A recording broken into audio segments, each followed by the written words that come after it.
care. I don't care. Only sympathy. Don't care. I don't care.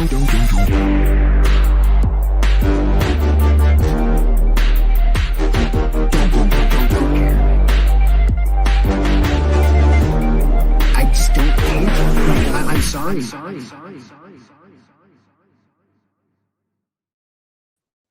Oh, hello. We made it. We made it. I survived Just in Miami. time. I survived Miami. You sound like shit. Yeah, I got tested though. No COVID, but I clearly have something. I don't know what. But I think it's like a post bachelor party nasal drip. I think it's a post. Yeah, I think that's what it's called. I forget what it's. We know. We won't go into detail.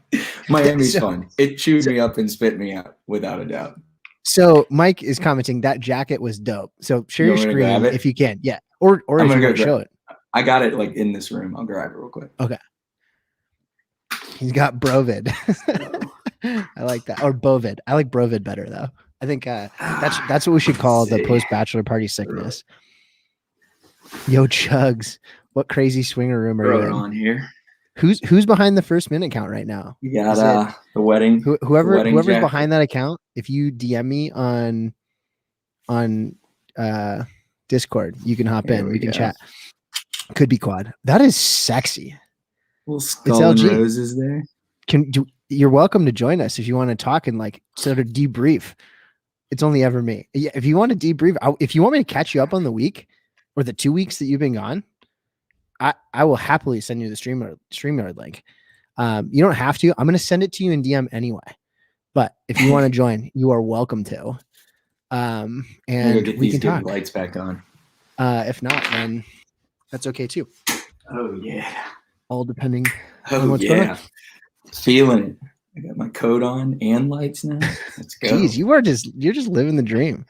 I'm hanging. I love it. Here for a minute. I wanted to let you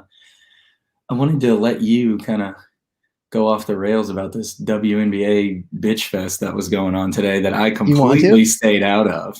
But yeah. I've got like kind of opinions on it, but I guess set the table for what it was. I mean, what was the bitch fest? Is Warren in here? Is he in the chat? He's the one that started it. I'm not sure. It was somebody who put a post up who had identified. It was Warren. It was Warren Feng. Oh, okay, yeah. So he's a regular. He's won like 7 things. So I'll give him the benefit of the doubt. So basically, the argument that everyone or that many people have is that like there was apparently there were some people that sold all of their packs or like all of the moments that came out of their WNBA packs over the weekend. And they didn't have a WNBA moment in their account on Monday when they took the snapshot for the fandom tier moments. So if anybody's unfamiliar, I'm going to share my screen and we can talk through it. But the fandom moments of the WNBA set, there are 2 different sets, really important. I'm on the moment because right now it's, I think, the best site to look at everything from a high level. So if you, and everything's in the share right now. Real quick to Warren, I see what your post was. I meant that just like in jest saying that. Like it was everybody just kind of going. Might be back. Everybody was just going back and forth over it. I wasn't like singling out a single person. It was just a bunch of people kind of just basically throwing their hat in. Leading. Basically me and MBL going back and forth on this. So anyway, that's all I meant by that. I appreciate it. So the idea was that if you had a moment in your account on Monday morning, whenever that snapshot was, a WNBA moment, or if you had a pack that you got but didn't open, they made it like purposefully open-ended to account for anybody that had come in, gotten the pack, and hadn't opened it yet. And I think if I'm reading between the lines, unless there's been something else that came, so Bella Lelogram says, yep, I was one of those people. I just flipped. You flipped because you're collecting, Hustle and Show. Awesome. Right.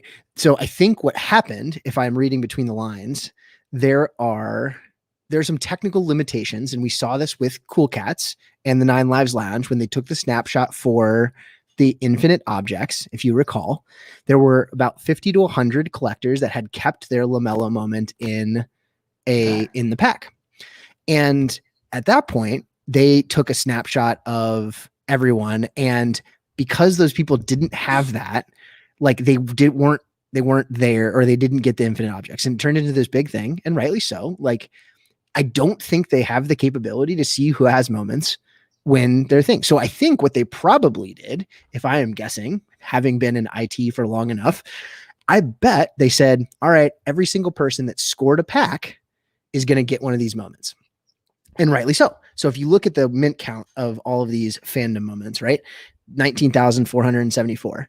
What's 19,474 times 4? Yeah. Just under 80,000. Guess how many packs there were? Like, guess how many packs there were in the WNBA set? Oh, no shit. Like 77 something or whatever it was. So you got a pack, you got a moment. And guess what? Who cares? Like, who fucking cares that, like, if you got a pack, you got a moment? Oh, great. It rewarded the same people. Bellalogram. Hey, guess what? You're a collector. You've been here for a while. You know what you want to collect. Are you a rent seeker because you flipped your pack and are using it for something else in the platform? No, it doesn't matter. And should we care that you got a Crystal Bradford out of 19,473 that's selling for $13? Oh my God. Oh my goodness. Could you imagine the horror? The absolute abject horror. Oh my God, the snapshot was taken and they didn't have a moment. Shut the fuck up. I don't care. I don't fucking care. These moments are meant to be proliferated broadly. The more people that have them, the better. The better. So if you're concerned that the snapshot didn't work, guess what? They were erring on the side of caution, because they wanted to make sure that everybody that could have gotten one got one, just in case. Because guess what? The last thing that you want is someone coming to this platform, making it brand spanking new, keeping their moment in a pack, and then getting aced on the moment because, oh, you didn't know that you were supposed to open it? Like, duh. Like, who cares? Who cares? No one cares, except for NBL. Yeah. NBL cares. Because guess what? It's indicative of a larger systemic problem. I was gonna say, I think that's it's two arguments we're dealing with here, because the one that you have, which I totally like, you know, in DMs, I'm like, what am I missing here? Like, so like people rent seeked like a $20 moment or whatever. Like, I don't know where it opened. Like, if it was like people were, you know, fleecing everybody for like $100 per on these fandom moments, but like, the market at the top, they were like $18. Yeah, there's the valid principle argument of it, I suppose, where it's like, yeah, but it's the precedent, it's the principle. But at a certain point, you have to weigh, you have to do like a cost benefit. Yeah, you got to do like a cost benefit analysis of this, and you got to say, look, if we can get 10,000 new people into a club, and I'm just throwing a number out, if I can get 10,000 new people into a club and 400 of them are going to be assholes, I could give a shit. Right. Like, you know, because those other 9,600 people are in, and based on the stats we know about engagement and all that stuff, yeah, we like our chances with those numbers. But on the principle of it, I get the whole like any rent seeking above zero is bad. I totally get that. It's like any political topic that you have nowadays, and I mean, I won't get into details, but like anything where it's like it needs to be zero, or we're fucked and we need to be like, you know, reinventing ourselves. So like, I get the kind of Top Shot utopia vibe where it's like we shouldn't have any of this, but I also get the practical, like, how else are you gonna fucking bring new people in?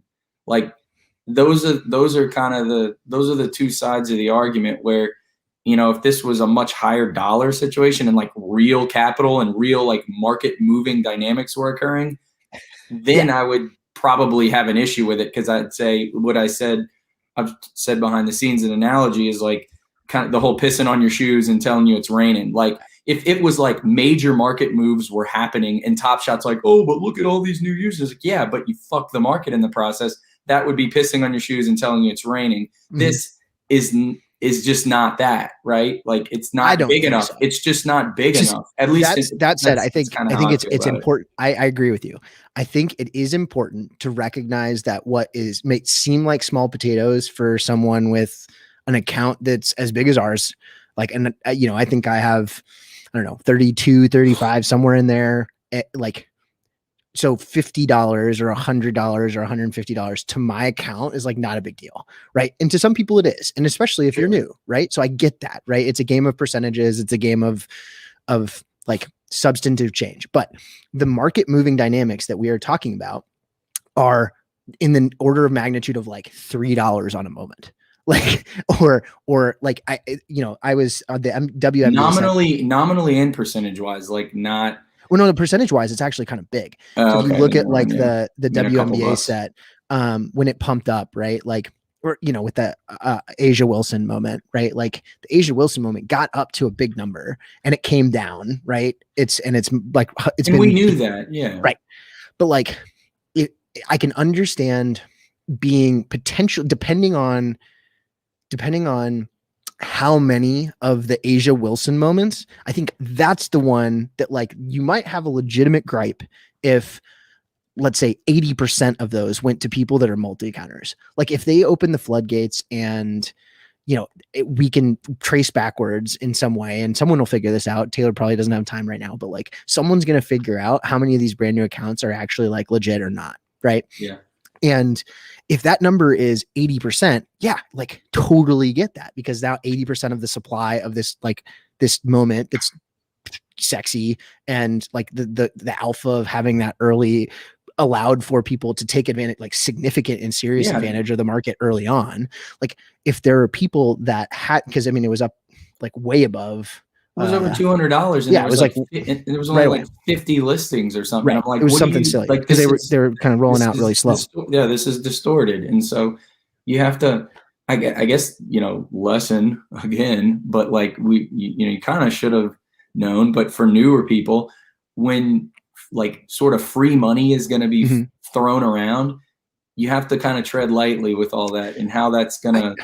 I mean, and I get it. Like, and you have to just understand that there was going to be people just flocking in to get a free thing and and do what they do. Like, let's say, but let's take a look at it this way too. And I think it's also important to recognize that like Asia Wilson's a big deal, right? Like, and first moment, right? First WNBA moment on Top Shot.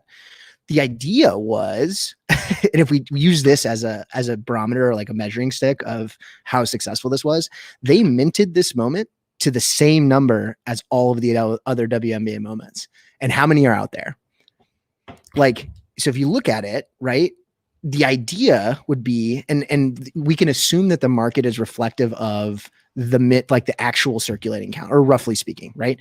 But like, I don't think this is twice as expensive as the next most expensive WNBA moment because it's twice as good, right? It's a function of the circulating supply and the fact that it's the first. So would it be like, all things considered, if this moment got released with everybody else and blah, blah, blah in the packs, like would it be going for $99? The answer is no, right? It would be going for closer to, even if it was the first one, it would be closer to the next one, which are like 45 or $50. But when you could sell it for 300 because you got there early, I can understand. Like I can understand that if there was a huge portion of that group of people that got those, that like of the 5,600 or whatever are actually out there and actually opened, like if a huge portion of those people were not real, I get that. But for everything else that happened and all the fandom moments that came after that, like even if you assumed every single person, every single one of these accounts that owned an Asia Wilson moment, so 5,560 or whatever the number is, even if you assumed every single one of those was a fake person and a fake account, if you also then assumed that all 75,000 other people that had a WNBA moment because they got a pack were real, then is the 5% and like giving a portion of that 5% the benefit of the doubt on like opening the pack versus not, and gifting them a moment that was minted to 20,000, is that a bad thing? And the answer is absolutely unequivocally no. And if you're going to try and equate that to like this is a bigger systemic problem. They don't care about true collectors, and like they're letting rent seekers come in, and the dynamics are back, and like people think free money is important, and like if it's 3 times as much about input, this versus collecting, like okay, utopian Top Shot versus pragmatic and realistic Top Shot are 2 separate things. And guess what? Pragmatic, realistic Top Shot, we're going to be a lot closer to that for a really, really long time, despite how much you want it to be perfect. And it's not going to be. So anyway, I think I've said my piece. And again, Warren, this is not directed at you. It was a good thread. It was a great thread. Yeah, it was a great debate that got started. I was very thrilled just watching it. I'd have to say though, I'm no WNBA expert, but I would venture to say all else equal, the Diana Taurasi would probably be the most valuable, because isn't she like the most decorated WNBA player of all time? Like it's not even close. She's the GOAT. So like why? Like I get that. Again, the A'ja Wilson, no slight to her, like MVP of the league and everything. But like you said, it's a supply Giannis versus LeBron. It's a supply dynamic type deal though too. Like, yeah, and I mean, there's going to be future stuff. And so I got all of them. I bought everything. It like my cost basis was like, I don't know, $535, including the $9 pack or something like that. So I'm down $35 post challenge. Like, and I got 2 extra moments that are worth that. Like I'm even right now. Yeah. Like I'm fine. But you got the first WNBA set. Like that's cool. And it's historical. I'm sort of convinced that, they are going to gate the rare drops and the legendary drops behind something. Yeah. I don't know what it is. And it doesn't make sense for it to be just like standard Top Shot collector score, right? It makes way more sense for it to be in the same way that with the throwdowns challenge thing, that they were like rewarding people that collected Donovan Mitchell, and like the LaMelo challenge, like they're rewarding people that collected LaMelo, and the Suns thing, they're rewarding people that collected Suns moments, and the draft, they're rewarding people that demonstrated that they liked rookies. Guess who they're going to gate the rare and legendary drops they're going to behind? give priority queue to whoever owns the set. Like it's the people that collect WNBA moments. Like guess what? So if you think 5 is going to get you there, probably not, because guess what? There's 80,000 people that have 5 of them, or however many are in that A'ja Wilson fandom moment. So we can check the mint count on it. And I guess even further on that point, with kind of gating the higher end moments, I would rather kind of any kind of snafu multi-accounting crap being done on the margins than like people flocking in and like sapping money from the ecosystem on like a legendary drop or a rare drop or whatever. Yeah. Like if I'm going to have to choose, like if I can gate the higher end, the higher quality things where people are going to just try to take a quick bid and run, I'd rather it be on $18 than $1,800, Yeah, for sure. Like, speaking of, I just realized that I hadn't opened my A'ja Wilson pack. So let's open it together. Let's rip it. I want to hear the music. I don't know what the music is like. So I haven't heard any of the WNBA music. All right. We ready to rock? Yeah, let's go. Get the sound. Can you guys hear it? Okay, it's just standard. All right. What do we got? 88.49. All right. Oh, she says spin move. Get it. Nice little spin move. Bucket. There you go. She is a bucket, according to the blog. She is a bucket. She's really tall. Where did she go to college? I'm not sure, actually. Good question. Chat? Where'd she go to college? Where'd she go to college, chat?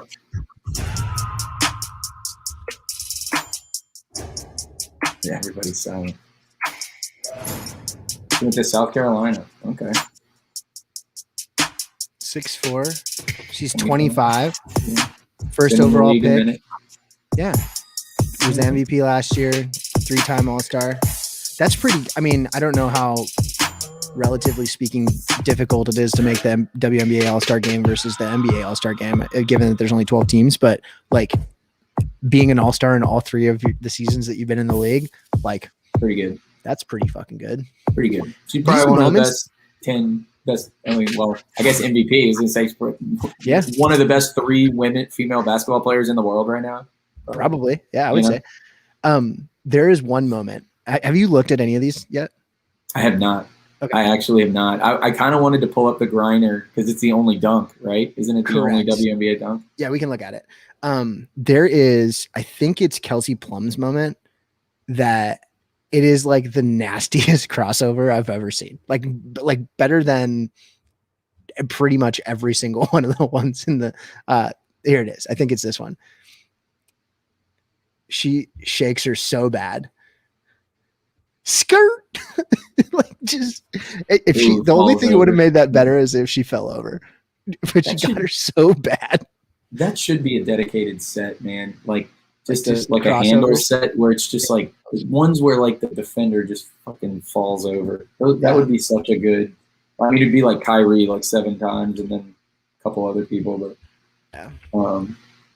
So let's look at the Taurasi because I think I have this one. Obviously, it's a good moment, but I agree with you. I think this one is going to be the Taurasi get the bucket. I think this is going to be like probably the most important moment, especially if she retires at any point. I think and then so. we're getting 25 more. So that's the other thing here is that like Austin was on last week. Obviously, you were there. You got to get Elena Deladon. You got to get EDD. We're gonna get Skylar. We're gonna get a handful of other players that aren't in this drop. And then I don't know what I don't think with the legendary drop they have not confirmed. Or did Austin say it was a finals pack or was it a playoffs? I asked him if it would be after the finals, so like include finals moments, and I think he said that it would include finals moments. So like that would mean that it's not going to drop until a champion is crowned. Right. But so, is it 5 players of each team on the finals team? Yeah, I think it's the whole I think it's the whole playoffs. Okay. I mean, I think it's moments from the whole playoffs up to and including the finals. I think I could have misunderstood him when we were talking about it, but I will say, so it's funny looking at, I was looking for a buddy today because he was trying to price out like what do you list a single digit serial of one of these moments, like if you cracked it in a pack, one of the WBA ones. Yeah, like it's right now it looked like for all of the like the top sales for all of the big ones, like if you just sort by low ask or high ask, and like the Asia Wilson went for 10 grand, the Ionescu the number ones went for 10, and then the Sue Bird and the Taurasi I think went for like 5. So like the number 1 and the jersey numbers are probably in that 5 or 10 range. But like, what does a single digit look like for the WNBA moments? Is it the same sort of premium that we have? I suppose. I mean, the same dynamics play out, but it's sort of curious. I'm curious, like, what does that look like? Yeah, I'm seeing lists. They're all 4-digit lists, but they're like they're between 1 and 2. But I don't know if any of those are getting hit. Like, I'd have to see. Yeah, like I'd like to see the sales history of just the WNBA stuff to see where singles have gone. I mean, look, the reality is in the long run, it really doesn't matter unless it's number 1 or the jersey. Like the digit, the actual digit, like 1 to 2 digit, 2 to 3 digit, 3 to 4 digit, like there is a bump for sure. But like, you're going to be for like if a number 1 is 10 and then a random ass serial is $45, you can be a lot closer to $45 than 10 grand on like a serial number 8 or something. That would be my opinion. Now that's not to say you shouldn't at least go out and try, like shoot your shot, man, put it out there for $2 grand or something, see what happens.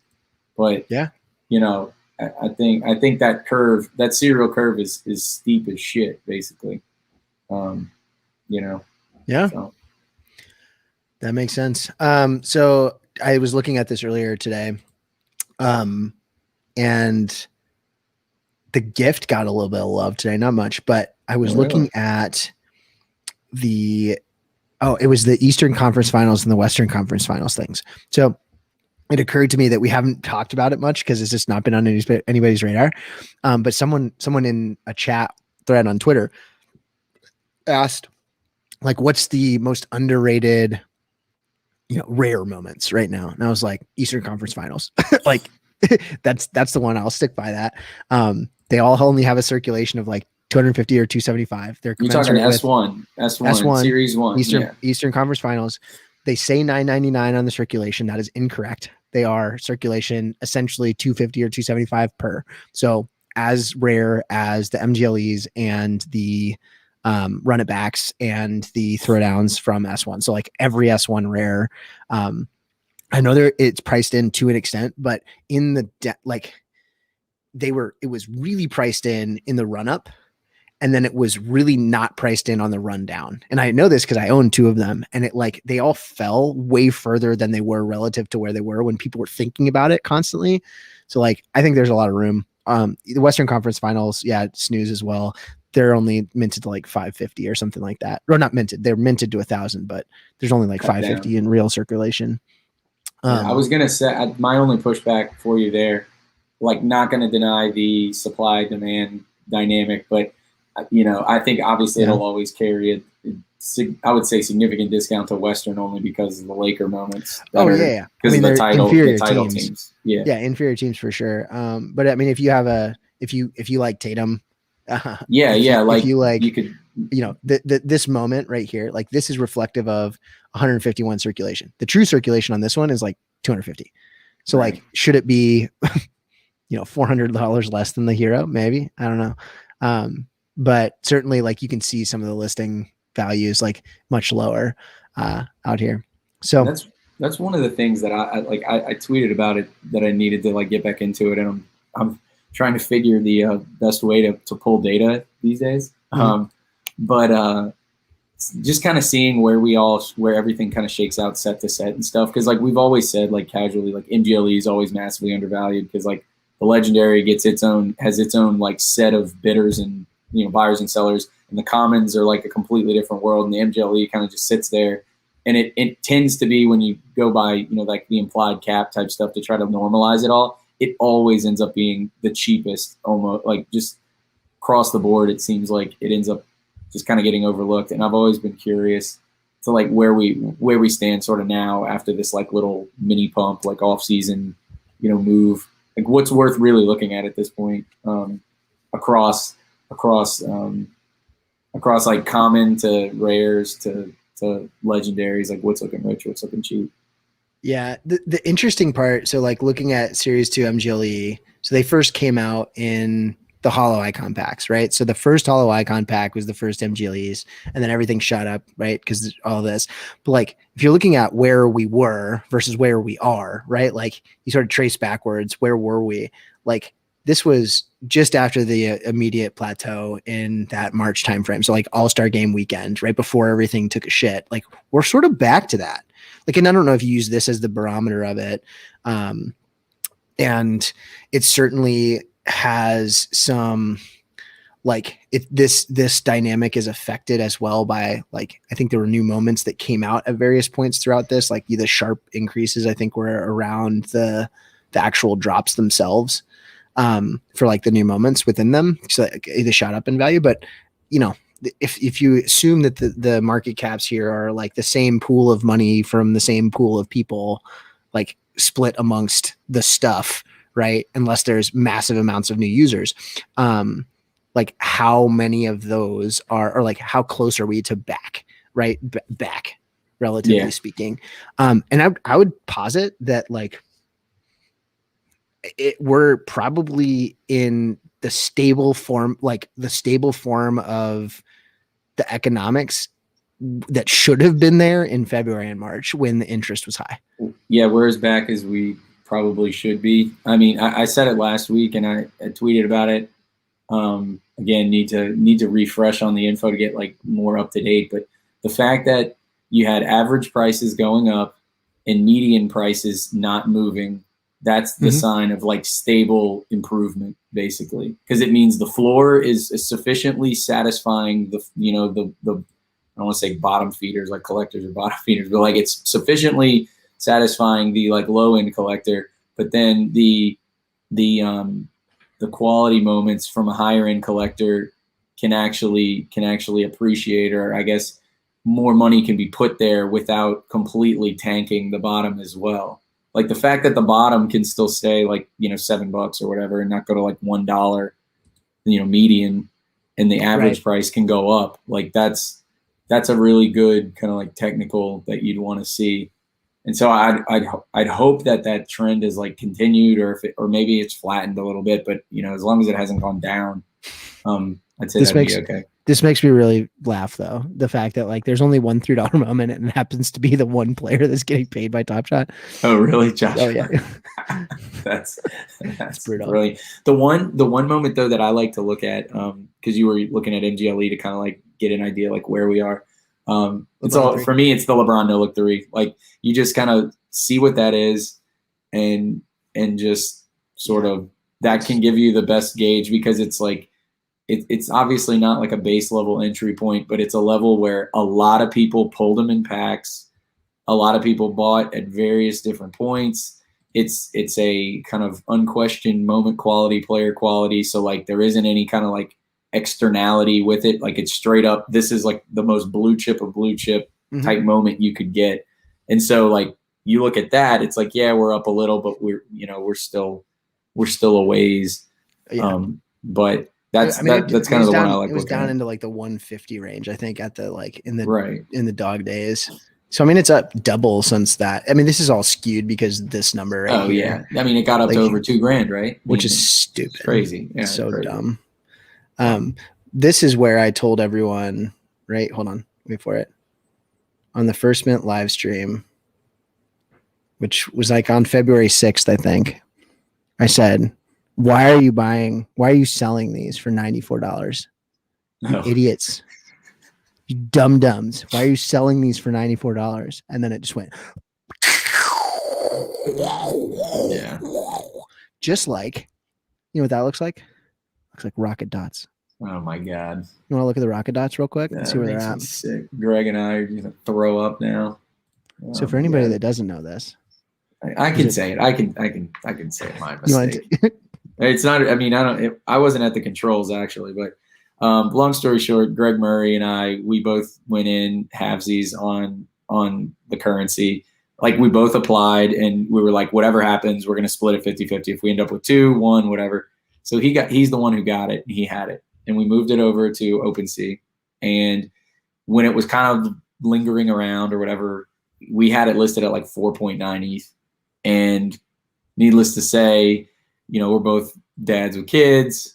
He was out with the kids on like Sunday or something, and he checks his phone. He's like, fuck, we got hit 4.9. And I'm like, shit, because it was on its way up. It was on this one. It was it was that first little move.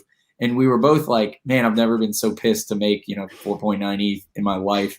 And meanwhile, our guy Plunge over here decides he's going to be like the bastion of Intel, like our NFT BFF over here is like, I'm going to keep everybody posted this whole time and just like subtly rub it in my 2 buddies' faces the whole time. So like every time he posts something, and I will say I'm taking credit for #RocketDots. That was me, I love that, for sure.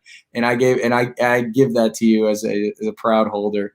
But we left like what, $50,000 on the table, no big deal, and counting, $50,000 and counting. Yeah, it had a little pullback. I think the ETH price rocketing up is sort of affecting things in general. But the fact that there are like multiple over $100,000 sales on this, like. Well, and Brinkman came on our show like 2 weeks ago, and he's like, I'm good holding it. I think it's a good idea. And I'm like, this guy like knows art, and he knows like artists and shit. Like he's like, I'm pretty comfortable holding this sucker for a long time. Oh yeah. Damn it. So yeah. And we were having an argument or like a conversation. So Vinny and I have 2, right? I have 1, and Vinny, one of my good buddies, has 1. And we started going down the path of talking about, should we like make a handshake deal right now and sell one of them and like split the proceeds, and then with the agreement that we will split the proceeds of whatever we sell the other one at, like, and sort of hedge out and like take 30K off the table a piece or whatever it is.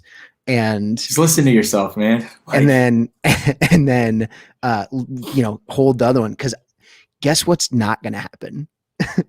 And I know that there's a sell the rumor or like buy the rumor, sell the news stuff. Like maybe people are assuming that it will just continue to go up in price when these start burning. And maybe that's the inverse of what's going to happen. And all of the price action is already built in to like, hey, this is going to be more rare and there's the supply's going to be half as big because of XYZ factor. But there's a couple things. First, I would be very, very surprised if a significant number of the NFTs that were bridged over to OpenSea get bridged back to Henny to be burned. Yeah, that ain't happening. Yeah. So my thought on this, and for anybody that has one, and my thought is, if you are an NFT maxi generally, and you don't want to fuck with Henny, like those are the people that bridge their tokens to OpenSea to take advantage of the price action, to like sell them, to resell them, and so they're crypto rich. Like it's a different deal for them, right? Like it's a completely different deal. Good question. Mike, you got to go. So I'm going to answer this because I dealt with this earlier.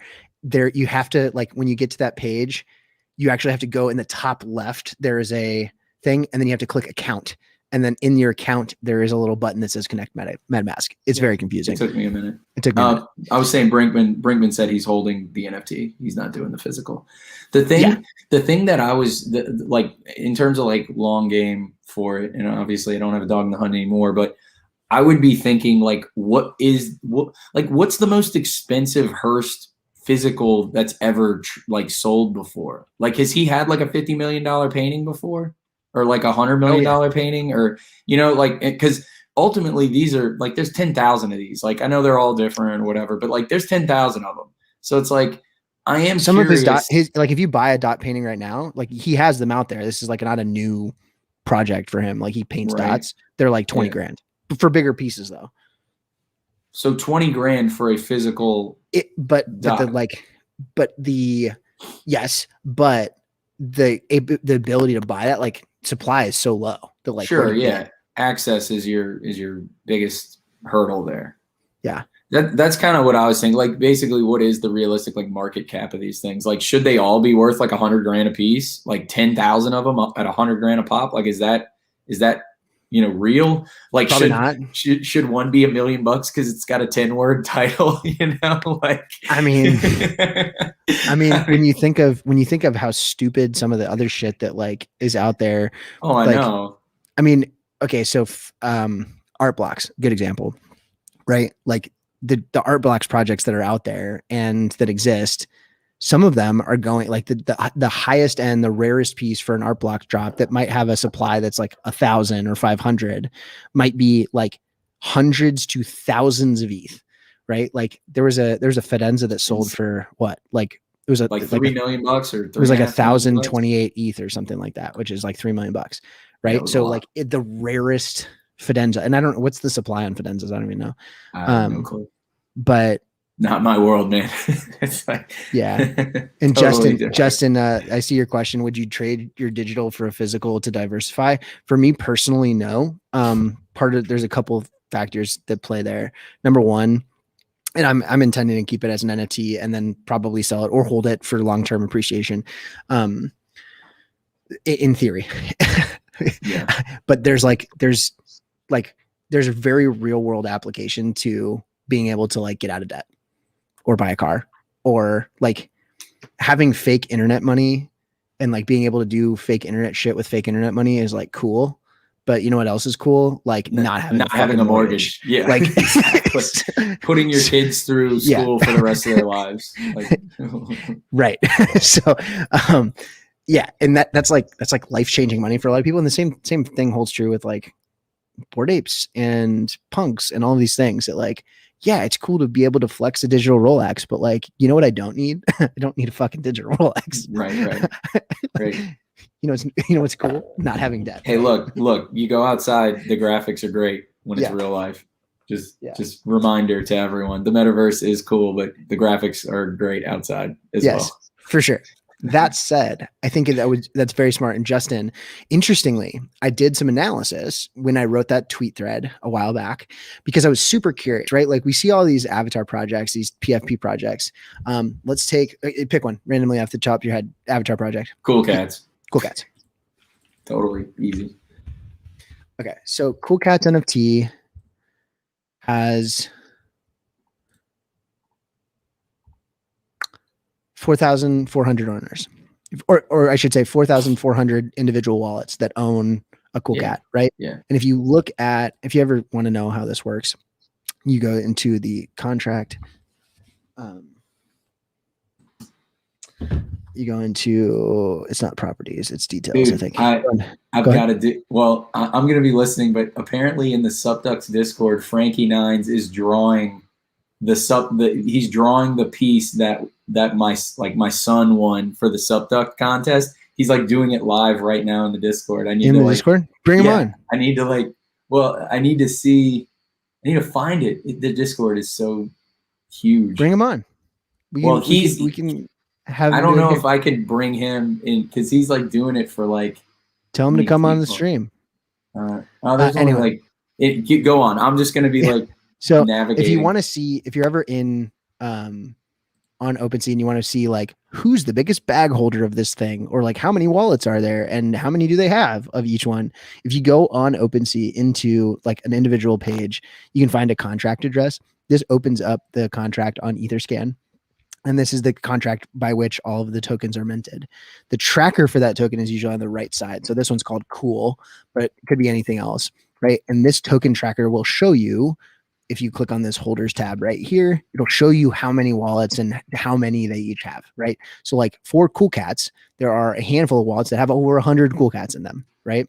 And it's very likely that some of these, like this one might be their team's wallet that they've got 320 of.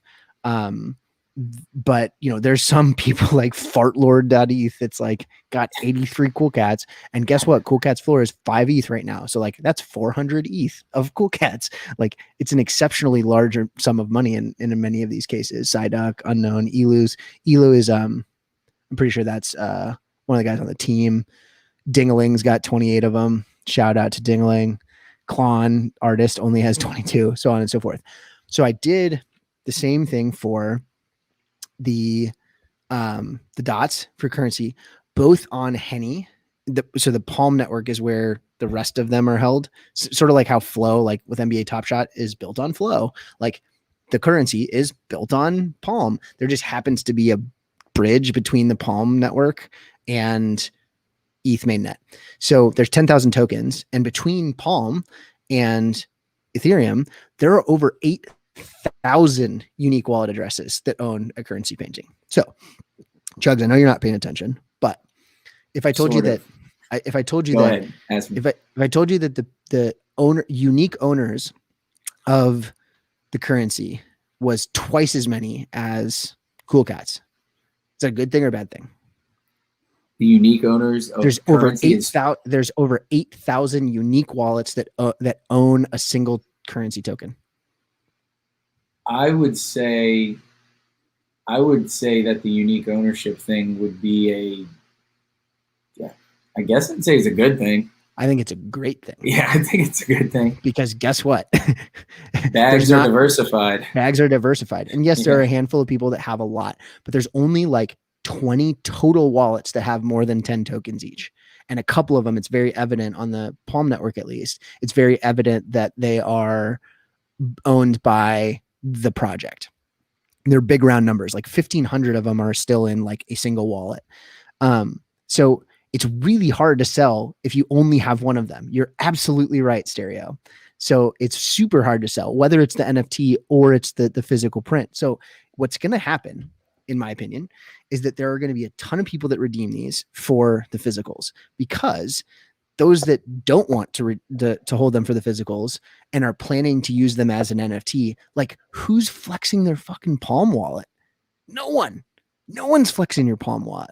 So I think that there's going to be, if I had to guess, I think there's going to be, and I don't know what they'll do with the 1,500 that are in the like Palm wallet, right? I would be willing to bet that after a year, so like they're going to start burning next month, I would be willing to bet that I will set the over under on 2,796 NFTs remaining. Put a pin in that one. Someone clip that. 2,796. That's the over under that I'm setting. I think there are going to be fewer than 2,796 NFTs after 1 year in people's redemption. Chugs doesn't give a shit. He doesn't care. I just spotted the custom NFT that. No, go if you need to do your thing. That's cool. No, I'm just like I looked at it. Where's what's your lineup? Do you have any guests arrived yet? Or Dart's here. Dart's here? Okay. Yeah. Do you want to bring Dart? I'll hang for a minute with Dart, but I do have to run. My wife's gonna kill me. I wasn't even supposed to come on today, but I had to. Well, we'll let you go. But yeah, we can start with Dart. How's it going, man? What's up, fellas? Can you guys hear me okay? Yeah, we can. All right, I'm bouncing. Love you guys. All right, see you later. Yeah, good to talk to you, man. Have a good Labor Day, everyone. Yeah, see you later. Stay safe. How's it going, my man? Dude, it's solid. I know the last time we talked, I told you I was going to get a webcam, so I feel like a scrub because I've not done that. Okay. But it in my defense, I've kind of like 3 jobs right now, so I don't have time to like do anything. There you go. You live all your life online, and you can't go to Amazon to order a webcam. I got you though. It's a good excuse. Okay, that's fair. But actually, like I'm actually in North Carolina right now, and I just moved up to DC, so I'm like chilling with my parents because I had to like turn in my computer and stuff because I'm leaving one occupation, starting a new. That's fantastic, dude. Yeah, man. So for everybody that doesn't remember, and I don't know if I can get to it. Did you? You could, if you go to my Twitter, it's my pinned post. Okay, it's just D'Artagnan 91, right? Yes, sir. That's me. So for everybody that wasn't here back in the day, it was a Hollow Icon pack. Right there. And we're gonna watch this clip to rekindle everybody's remembrance. I am a real Hornets fan, so it's an honor that I'm going to pull this LaMelo on stream for us. All right, here we go. Fitting. That audio didn't seem quite as it wasn't as intrusive. Like loud.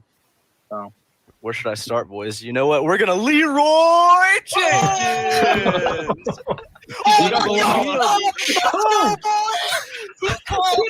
Oh my God. I am a real Hornets fan. Perhaps I would say a top 5 moment on the Plunge stream. That might have been the most legendary moment of my life. It was so good. It was so good. That was like, it was peak.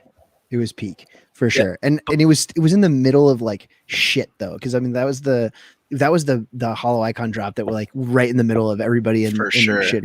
But it was still awesome because LaMelo was in there and you cracked it. It was so awesome. It was very good. Very good. But to be fair, I actually knew I was going to pull that. So there you go. There you go. So you're on here for another reason, though. We're not cracking Top Shot stuff tonight. We're here to talk about your new project. Yes, sir, we are. The floor is yours. If you want to drive, if you want to tell me where to go, and if you want me to show something on the screen while you're talking, you let me know. But tell us what you did. Awesome, dude. Well, first off, let me just say thank you to you, Plunge, because like during this whole process, you've been such a homie. Like you hooked us up with the channel in your Discord. You were the first to collect all 30 tokens and unlock the golden LaMelo. So like for all of that, dude, just really thank you. It's been a crazy week, but it's been awesome. So for you guys that haven't heard about the project, the name of the project is The-Oasis, and the goal of it is kind of like not to be just another avatar project. So like everyone does the avatar projects, but like I joined Top Shot back in March and really got into the NFT space that way. But like I noticed that everything was like all avatar projects or huge, big budget, AAA title video games. And nothing really in between. So my project is kind of like that midpoint between that avatar project and those high big budget AAA titles. And the goal of it really is to bring in all of these other factions, these other avatar projects that already have their expensive PFPs and their established communities and bring them into my game world, which is the Oasis, and give them a place to like interact and compete against each other. We do giveaways all the time. Like that's kind of the business model, is that there's challenges and rewards and like Twitter giveaways and secret quests and a bunch of stuff that's really interesting. It's pretty detailed, and if you don't like reading, you should probably stay away. But if you can get over the hurdle of reading and talking in the Discord, it's been a lot of fun. And we had a secret launch. Like we didn't publicize it. We didn't hype up anything. We just kind of launched. And so my dumbness, I thought that like we'd release and then me and my boys would like go grab some lunch and everything would be fine. But we did that. And like, as soon as we got to our location where we were eating, like everything blew up and I was getting DMs and like you were getting messages, and it was wild. It was wild. It's been a crazy few days, but looking forward to the future for sure. So you sort of mentioned, the idea of being different than other PFP projects where it's like the community is self-subsistent, right? Like the idea here is that it's sort of, I forget the term that you use as like, I call it a mixed reality role-playing game. So the mixed reality role-playing game. So like instead of having an MMO RPG, it's an sorry, go ahead. No, but I was going to say it's like, you're sort of, the idea is you're starting with people from Top Shot paying homage to Cool Cats and whatnot. But like the idea is that people that are in the Top Shot ecosystem can sort of band together and play together in this game. Down the line, like obviously it's Nine Lives Lounge focused, Cool Cats focused as a Top Shot sort of vessel. But if we think about like Game of Thrones, like Top Shot is like the Starks in the North. Yep, and exactly. Like there's going to be the Lannisters or the Lannisters are like the punks, right? Like the punks come and like they're at Casterly Rock sitting on their fucking gold. And then like down in King's Landing, you've got the Baratheons that are like the bastards. Yeah. So like maybe they're bored apes right now or whatever. Like and then you got the people in the South in Dorne. I don't know, they're fucking weirdos. So I don't know. Did you read the books, or did you just watch the show? No, I've read it all. Yeah. So anyway, my when I think about this, like I will say it is, to your point about reading, it is very involved. Yes. If you want to play, like right now, at least involved and like you want to be super engaged, Absolutely. The gamification of this down the line is going to be more than just like, hey, we're playing quests together. Like there's going to be collecting quests within it. There's going to be some like battle shit and fighing between like, hey, I'm going to try and get all your tokens and all of mine and whatnot. And wager matches. Like, yeah. There's going to be a lot of shit. Yeah, so, definitely. So it's sort of funny. Like the way that I think about this is less, it's like, here is the, the wristband that gets me into the club, right? At least right now, that's what this looks like to me. And it's a super cheap wristband relative to everyone else. Absolutely. So I saw a couple things in the chat, so I wanted to have address them. Kareem Pakdul Jabbar said, "Can you bundle some to help with gas?" So for anybody that doesn't know, when you see the little purple thing, the purple ETH thing, and this little I don't know, it's like an infinity sign but upside down. That's these are on Polygon, the chain, which means that it is a gasless transaction to purchase when you already have wrapped Ether on Polygon. There is a little bit of a process to get your Ether from mainnet, which is where generally most of the other NFTs live. But things like Zed are on the Polygon network. There's a handful of other things as well. I mean, even looking at the Cool Cats stuff that I just got like airdropped for the Tep New puzzle that I got right. Like it's a cheaper way to proliferate this stuff. If you want to get TOC from Own the Moment, you're going to need Polygon. So I recommend anybody that's like just engaged in NFTs generally, like get comfortable with Polygon and Matic. Like it's going to be a side chain that everyone's going to use in one way, shape, or form moving forward, I think. I think it's really the only chain that can rival Flow in any capacity. Not to say that I think that it's paramount to Flow. I think Flow is that chain for me personally. Mm-hmm. And we've noticed it even with this small launch just to the NLL, like even on Polygon, it's awesome to have transactionless fees. and no gas and really quick transactions. But even despite that, like the network still gets clogged up. Sometimes it takes me 5-10 minutes to send a token, but the gasless transactions are really the reason we minted on Polygon, because we do see a lot of gamification, and that's kind of the whole premise of the project. But in that respect, we expect a lot of trading between players and between the shop and stuff, and we just figured Polygon was the way to go because we didn't want to bend everyone over having to pay $50 in gas to buy one of these, you know? Yeah, and that makes total sense. So can you explain sort of what the tokens are? And I'll play a handful of them. Sure. So I'll actually just talk about kind of the development of the NLL tokens as a whole.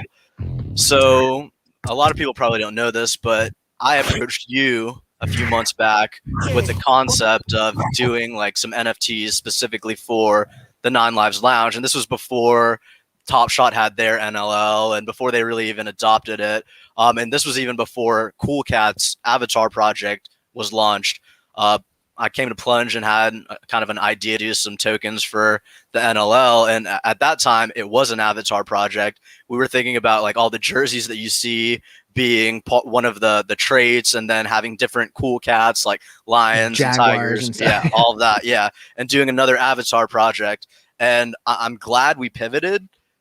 Because it opened up a lot of doors, but at the same time, like right after you and I started working on this, Cool Cats came out, and I never wanted to be like in competition. Like I wanted to do something special for Top Shot users, the 9 Lives Lounge users. Top Shot's what got me into the space, and I want to do something cool for us, in that regard. And then kind of I was thinking about it, and I was like, all of these avatar projects, they release their avatars and they sell out. They mint their 10,000, and that's great. But then everyone's scrambling to try and find utility and apply utility to these communities. My thought was, let's start with a utility. How can we make utility and then create something cool and tokens and a game around that? And so that's kind of where the idea started. And then that kind of took form into, well, what about like doing an homage to the Cool Cats Top Shot moment set? And so that's where we kind of landed here in what you're showing now. Every one of these jerseys that you see, they're based on the Top Shot associated Cool Cat moment. So this is a gold. Actually, this is a bad example because it's a gold one, but we'll pick this guy right here. So this is Rise Phoenix. Number this 1 or number 3. 1 or 3. Yeah. So number 1. So this is representative of Devin Booker. And if you look at that jersey, if we were to go to the top Shot and pull up that same jersey, it would be the exact same. And all 30 different designs are based on all 30 different jerseys that the players in the Cool Cats are wearing. So you see Devin Booker's jersey there, and it's the same for the CP3. So while we had 2 Phoenix players that we made moments for, they just both happen to be in the same jersey. That's why those 2 are the same jerseys. But if you looked at like the All Fly, the Charlotte Hornets representative ones, all 3 of those jerseys like kind of look different because the jersey on Top Shot that the player was wearing, Gordon Hayward and PJ Washington, were different in the moments that, in the Top Shot moments. Yeah, and then the LaMelo. So I would be remiss not to mention, so you, like you said, private drop, like we just opened it. They've been out there, it's just not publicizing it, right? Yep, it's absolutely open. It's not, no one's prevented from going and buying this stuff. It's just, we didn't, you didn't publicize it. And that was intentional because we didn't want to have a scale way too fast and get all the factions in, and we hadn't like tested the systems and made sure that it worked. And so that's kind of the purpose of the secret launch. But probably coming up this weekend, we're going to post on Twitter and do some giveaways. We do giveaways literally every day since we've been launched. We've had giveaways and challenges going on and people redeeming those rewards. So all of the gold versions that you see actually are rewards that were made custom for challenge completion users in the game. So for example, that Golden Lake show number 3 that you're hovering over, one of the Oasis challengers collected 20 of the Lakers AD moment. And so we minted him 3 versions of the gold version. So there's the gold versions are the mint count is 1 of 10. The standard versions are mint of 1 of 99, like hollow icons. But if you complete the challenge and get the gold reward, you'll actually get 3 of the 10. So you can keep 1, flip 2, give 1 to your buddy, whatever you want to do. Flip all 3, trade 1 if you want to collect one of the other golden ones. It's up to you. Or if you've got your own, you can like give them away and shit. Yeah, absolutely. So let's fucking give some shit away. Let's do it, dude. I got shit I'm ready to give away. You got shit you're ready to give away. Let's do it, bro. So if anybody missed that, D'Artagnan made 4 OG Cat jersey matches for the Cool Cats jerseys. So we've got this one, which is the one that's representative of me. I've got the pink. Thank you for that, by the way. I'm glad that you gave me the pink one. Yeah. So then Chugs has the. I know Chugs wanted the black one, but I kind of paid $300 for the black one in the auction, so I took it for my own. Smart man. So Bakra, Chugs, and Dart, you've got all of these. We've got the yellow jersey, the white jersey, the black jersey, and the blue jersey for each of the Cool Cats. And Dart gave me all 33 of them. So the way that it works, you have none of yours. No, I have none of yours. Okay, I'm gonna give you one. I'm earmarking one for you, but we are gonna give. I don't know how many should we get. I don't know. Chat, how many of the 33 should we give away tonight? I did hit 15,000 followers on Twitter yesterday. What do you think? Maybe time, bro. I don't know, like 10 of them. Should we give like 10 of them away? Hell yeah, dude! And I'm gonna give away a rare MGLE. Okay, we're gonna let's roll this for 10 of the Plunge Father NLL tokens. It's so sexy, dude. You can't even buy these. You can't buy them. So like, if you get one of these and you want to sell it, you can, and you would be the first person to set the market. So we're gonna give 10 of these away. And what you need to type in the chat is Oasis. Beautiful. Oasis is the keyword. Oasis. Yeah, bro. And like you said, like every other token you can purchase. They're not all 99 or all the mint counts available. There's limited quantities for sale, but the only tokens that you cannot buy are these OG Cat tokens. And I think that we have to do something special for someone that collects all 4, bro. You know, gotta be a challenge. It can't be any one of us. But if we get Chugs back in here at some point, he probably won't come back. Maybe we can give some of his away too. But yeah, so we're gonna give 10 of these away. We're gonna play the giveaway song that Crusoe wrote, and then again Oasis in the chat, and then we'll come back and we'll roll this 10 times. Okay? Sounds good, man. Here we go. Subscribe and that bullshit. You might appreciate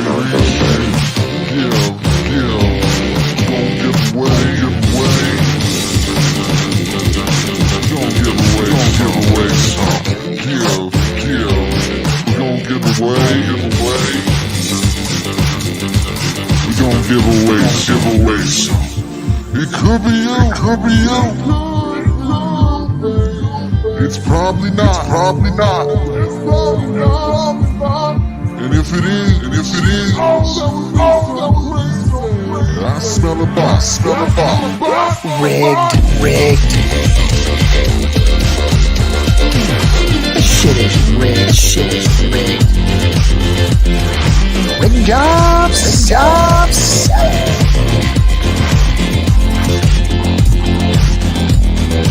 Come on.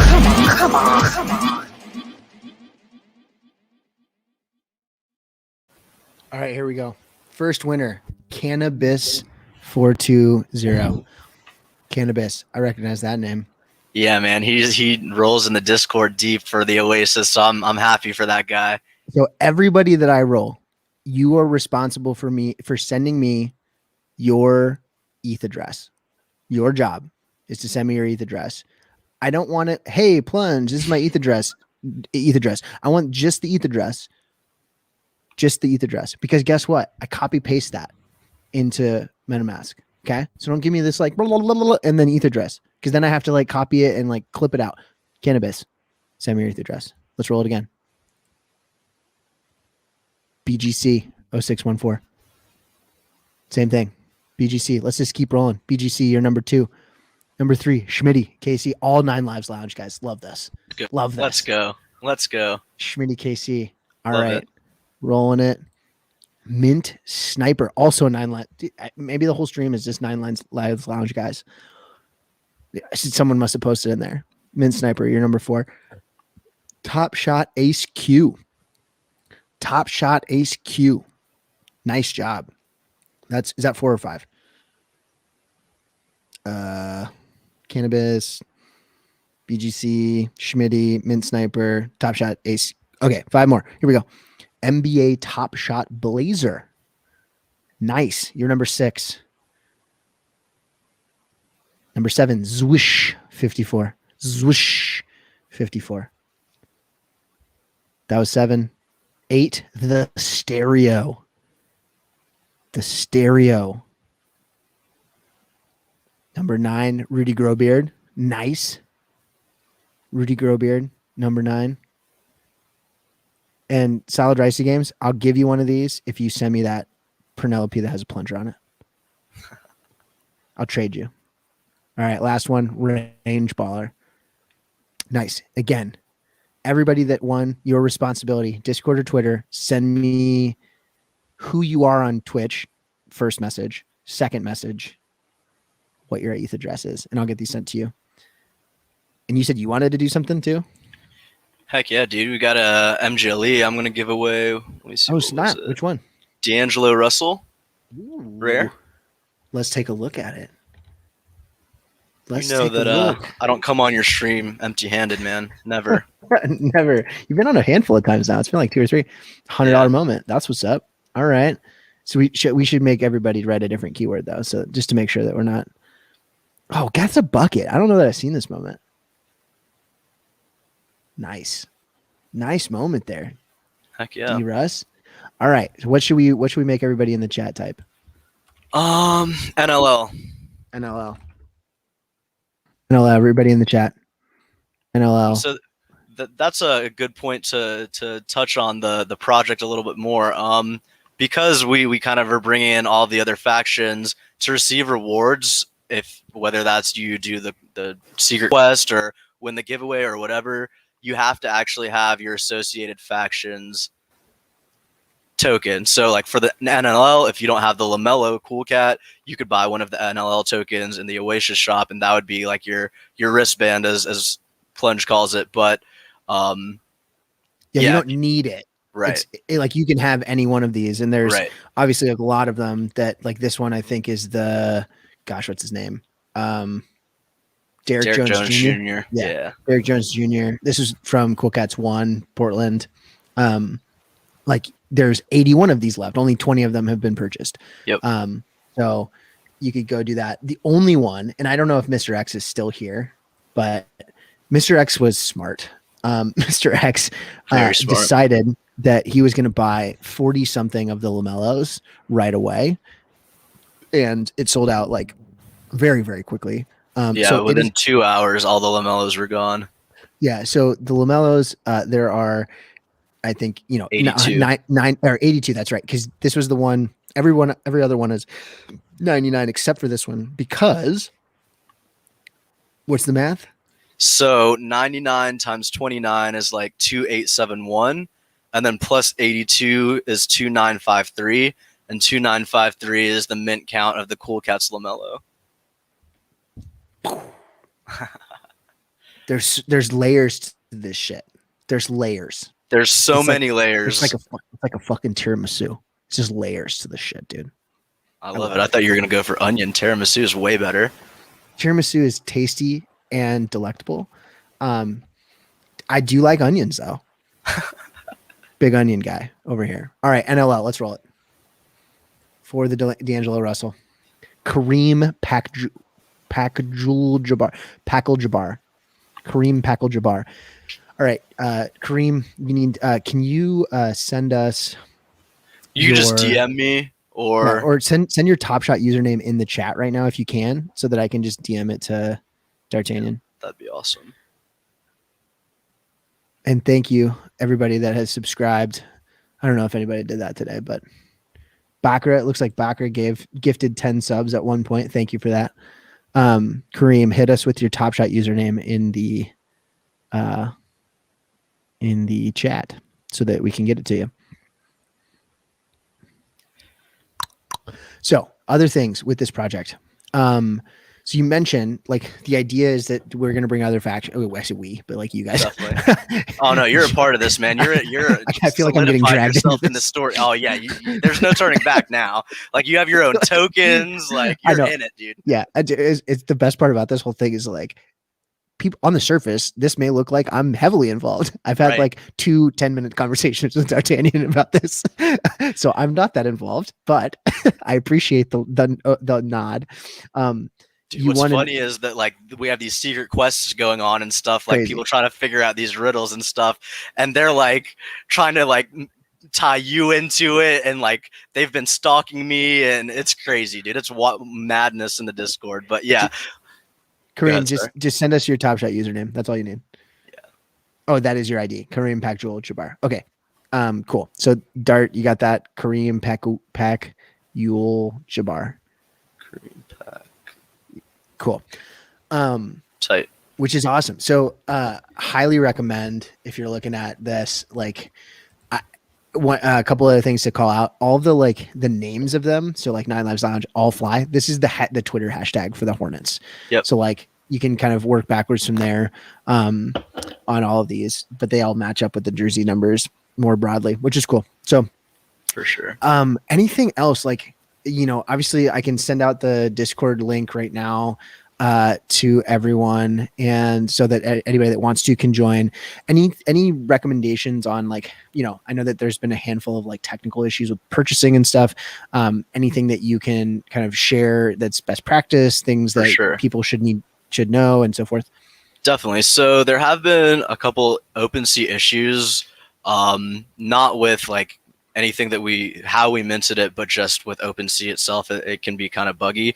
And so sometimes when you try and do a buy it now on one of the tokens, it won't like accept. But if you just do a bid offer for the actual sales price, it'll just be automatically accepted as long as it's the exact bid price and not below it. So that's one way to get to get the OpenSea to work if you're having some issues. But other than that, man, I really just want to thank you for having me on, and it's been awesome, and it's been only a few days, 4 days since we really launched, but like would love for any of you guys to come to the Discord, ask questions. I know it's a lot, but it was really important to me and the team that we had a lot of depth from the start because we wanted to show our commitment to the project out of the gates. So we thought it would be better to have too much information and almost overwhelm you with the fact that we are taking this very deep. And we care about our commitment to the project, and it's not just another rug pull. It's not just a money grab.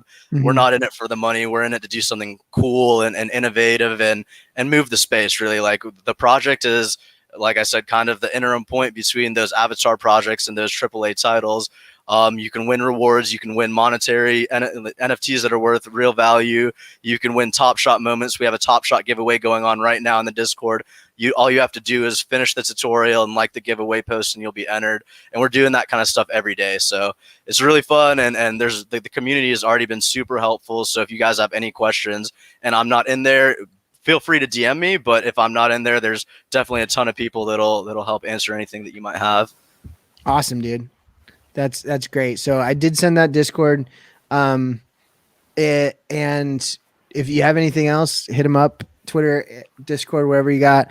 It's very evident that you have thought a lot about this, and it has been a long time coming. So I'm happy for you. I'm glad that things are off the ground. So go to the Oasis. If you want to look at the collection, I'm going to hit you with the OpenSea link here as well. Just pretty, when I bought mine, I went in and I in the OpenSea checkout workflow, when I didn't have enough ETH or it said, hey, you don't have wrapped ETH. Like, would you like to bridge some to Polygon? The first time I did it, I said, oh, how many I'm going to buy? I'm going to buy 30 of them at 0.01. I'm going to bridge 0.35 ETH to Polygon, like in that transaction. And it Yeah. took, 45 minutes to bridge or whatever. So then I had all that wrapped ETH, which made it a lot easier. Yeah. And then there's no transaction fees once you have that one wrapped ETH transaction. Yes. Absolutely. Absolutely. All right, man. Well, hey, dude, I appreciate you so much, man. You're awesome, is fun, dude. It's so much fun. Cool, man. Well, hey, have a great rest of your night. All right. I appreciate you. Good talking to you, man. Good night, stream. Thanks for having me on. Thanks so much, man. Bye. All right. Do you want me to message you my ManoS wallet ID through Twitch or Twitter? Twitter is better. Twitch messaging sucks. It's awful. Mr. X. Anyway. All right. Well, Andres from Ethers Cards I think was planning to join us. We don't have him yet, but Chugs isn't here. D'Artagnan's not here. It's just me. So, chat. What do you want to talk about? Hit me with your questions. What do you want to look at? What are you interested in? NFTs, Top Shot, anything. Like let's chat it up. Let's fill some time. I don't care. Finisher. I don't care either. So like let's boogie. Fang Gang. Don't know anything about it. Was it cool? Do you like it? How's the lawn looking? Fantastic. It's a little right now. I'm getting a lot of crabgrass, but there's so much of it that it's like not worth spending the money to prevent it. Will gas ever be reasonable again? Great question. I don't think so. But there has to be a scalable solution, whether it's fork chain, layer 2, and there's got to be something that's coming up. As long as so when we're talking about NFTs, part of the reason that gas is so nasty for NFTs, especially in the minting process, is that like the transaction itself is heavy, right? And you'll see this. I don't know if it's like common knowledge for everyone, but like if I transfer you just ERC20 tokens like ETH, right? If I just transfer you ETH, gas fees for that are pretty low because transferring tokens on the blockchain and the transactions that happen during that is just like not as labor intensive for the miners to do, right? The proof of everything that's happening.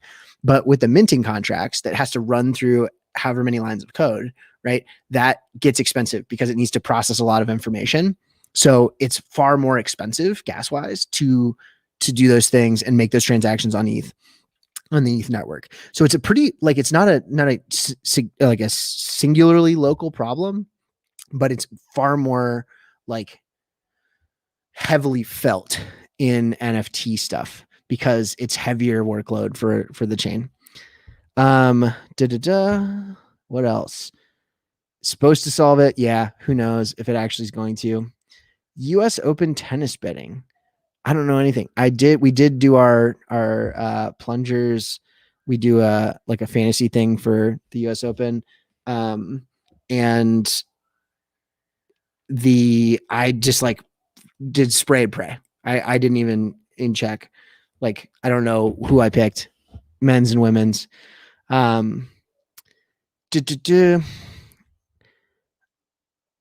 So better code is cheap to buy. Don't know what that means. Oh yeah, better code is cheap to buy. Cheaper to buy. Yeah. So like if you have more efficient code, if you have a cleaner contract, that's part of the reason why some of these like gas wars happen for some of the really shitty projects. Is like, was it the Al Capone's one? There was something else. Like gas was nightmarish because of how bad the contract was that was written. Trey buying the floor right now. I don't know what that means. Give me more information. What is the next Top Shot product to market? MMA, NFL, La Liga? Great question. I would bet that it's probably La Liga. And when you say Top Shot, I assume you mean like Dapper Labs projects. And you know, it's also possible that it's an art project like Dr. Seuss or something else. But my guess is that it would be La Liga. Just given the sync up between it. And I don't know. There was some like rumblings about where the MMA was at. Have I heard of Crypto Venetians? I have. It's Crypto Venetians. I forget. I don't know if the name of the actual art gallery in Venice Beach, California is called Crypto Venetians, or if the art gallery itself is something else, but it is a place that you can actually head to and mint an NFT, or at least you could make an appointment to mint an NFT until recently, I think, at like a digital art gallery. So super low mint count because there were a few people that did it. Yeah. So it's very, very cool. I think this type of thing where it's like location minting is going to be like a very significant thing in NFT world. So like the like POAP concept, right? Of like the proof that you were there, whether it's like on a digital space or otherwise, like that's going to happen a lot. I think in NBA Top Shot in particular, you're going to see that with in arena moments. Like guarantee that's happening next season. Like I would be, you could, I'll give away an MGLE at the end of next season if that doesn't happen by the end of next season. It's going to be, I think, a really significant thing. Like if you're there, you can mint it in the same way the kiosk stuff was like, if you're here, you can do this thing. I think there's going to be a lot of that. And that's not just with Top Shot and collectibles and moments and so forth, but that's going to be with art projects, art installations, all sorts of different stuff. And in fact, one of the, I think there's going to be, what could be a really cool type of thing to do. So there are a lot of mainstream artists, right? Like popular artists that do like in real life work, and they don't work in the digital space with digital stuff. And let's say graffiti artists, like, yeah, some of them might create digital works and you could take pictures of that thing and whatnot. But like, what if it was Banksy and, or, it was some other like famous large scale artist, Jeff Koons, and someone else, where, hey, you need to go to this place where I've made this massive installation. And if you go there and you like are geolocated there, you can scan the QR code that generates or whatever, and you can mint this thing, but only if you're there. Right? Like that's awesome. Like that concept is super cool. So Crypto Venetian stuff is very, very interesting. Anyway, let's take a look. What else we got? Is Tuesday going to be nuts? Crypto Dads, TOC, and football? Yes. The answer to your question is yes. Thankfully, because TOC is on Polygon, you won't have to worry about gas. Any thoughts on Fanatics taking over? I assume you mean the Tops project or the MLB IP. Can you confirm that? They are launching Crypto New Yorkers. That's dope. Crypto Berlin. I had not heard that.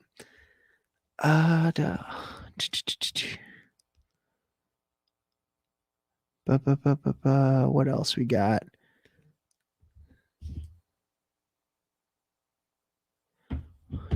I'm flying to NY to mint a Crypto New Yorker. I actually had the conversation recently. If I did not get a ticket to NFT NYC, which is at the beginning of November, but I very strongly thought about going. I think right now with the pandemic, the way it is, like, and kids in school, like my daughter started kindergarten this week. That's crazy. I don't know that that's going to happen.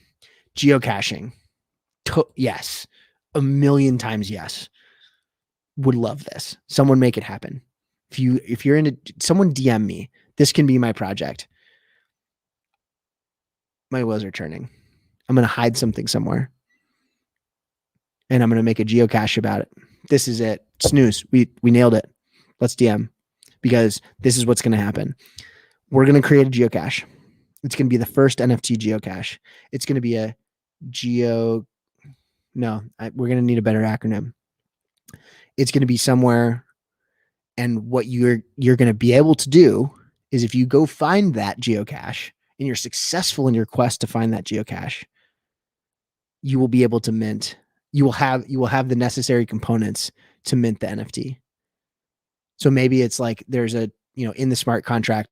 So if you mint directly from the contract itself, you can like there are things that you can put in thresholds and stuff. Like maybe it's a token ID or like you have to have the password or something. Dude, let's talk about this. This could be very, very significant. I love this idea. Top Dog Beach Club did a puzzle that's awesome. Required someone to find a geocache. Any advice for artists launching a generative art algorithm project? Great question. I am less familiar with generative art stuff. Like I just don't have as much experience with it. So I think any of my advice for someone trying to figure their stuff out is more general than like specific to generative art in general. I think there's a couple of things that I look for when like deciding whether or not I want to buy something, and that makes my user experience, like whether or not it's purchasing or involved in like being engaged in your community, that matters. I think it's far less important for artists to have communities than it is for these profile picture projects and, collections and so forth. Yes, it's lovely to have a connection to your, the people that are collecting your art and whatnot, but like, we don't have a dialogue. Like if I go to a museum, I don't get to have a dialogue with the artist. It doesn't mean that the work's any less good or that there would be value in owning it. So I would say like focus on the things that are core and that you're good at, and everything will come after. And I think the other thing too is like ease of use and ease of purchasing and ease of process and fairness of process matters a lot to people. And I look at someone like Steve, who's a friend of mine that's starting, like he's got physical paintings. Is this one of his that I got? This is the metaphysical that he did. I have a corresponding NFT of it. Uh-oh. I just hit the canvas on the wall. Whoops. Let me look. It's in here somewhere. He was like, I burned a couple people on gas. Like I beat him on gas on a drop, and he got pissed about it. So he decided to do a sort of like a giveaway process and set up private sales. And that's something else that, excuse me, that the Sentis project is using as well. So Sentis, a guy named Rod, he's got, here we go, metaphysicals. There it is. So that was the project. But like you have to essentially win the raffle in his Discord to get it, which is great. And then he's got some engagement with folks. Yeah. So Snooze, I have one of the physicals too. Highly recommend his stuff. You know what? Let's do a giveaway. Should we do a giveaway? I've got one of Steve's earlier works that I bought at like 0.02. And like the more people that have Steve, the more people that have Steve stuff, the better, in my opinion. So I've got, where is it? It is, hold on. We're going to give this one away. Just NFT. There's no physical. It's like, I'm not going to ship you shit. So let's see. Where is it? It's down here. I've been meaning to do this. This has been on my list, but like every week we've got something different going on. So, so 0.02 is like what, $70 right now or something like that. But I've got a bunch of weird shit. By the way, Penelopes, after last week's show, close to 0.3 now. Nice. Yeah, Sneaky Cheetah Club sold out. That's awesome. Congrats, Amanda. Where is it? Where is that, Steve? I got my Doge puppy. I'll show that in a minute. Where the fuck is this Steve? There's one of them. I got this one. Got meteors, and I've got senescence morning. Oh, and I was on the judges stream. I don't know if you see this one on the bottom left down here. I was on the judges stream the other night, like after, I think it was after my stream, and I like hopped in, and there were the guy from Stripperville NFTs was on, and like he gifted me that. So anybody's wondering what that is, Stripperville. All right, so we're gonna give away this guy right here, senescence morning. So everybody in the chat, type Steve. Type Steve.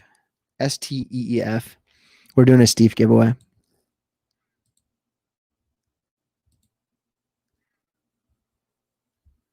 Steve in the chat.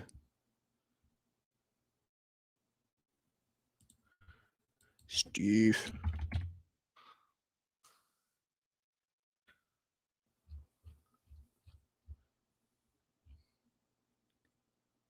Did I get into the NFTitties Discord? I did not. Top shot. Steve in the chat. Everybody. Do it again. It didn't catch the first time around.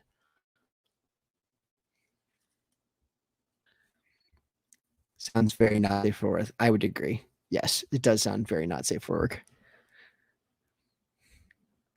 And for anybody that isn't subscribing, subscriber luck is in play. You have a significantly larger chance of winning if you are a subscriber to the stream.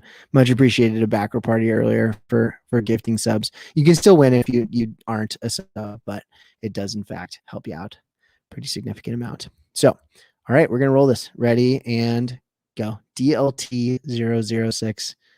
So DLT006, your job is to send me your ETH address on Twitter or Discord, and that you won the Steve.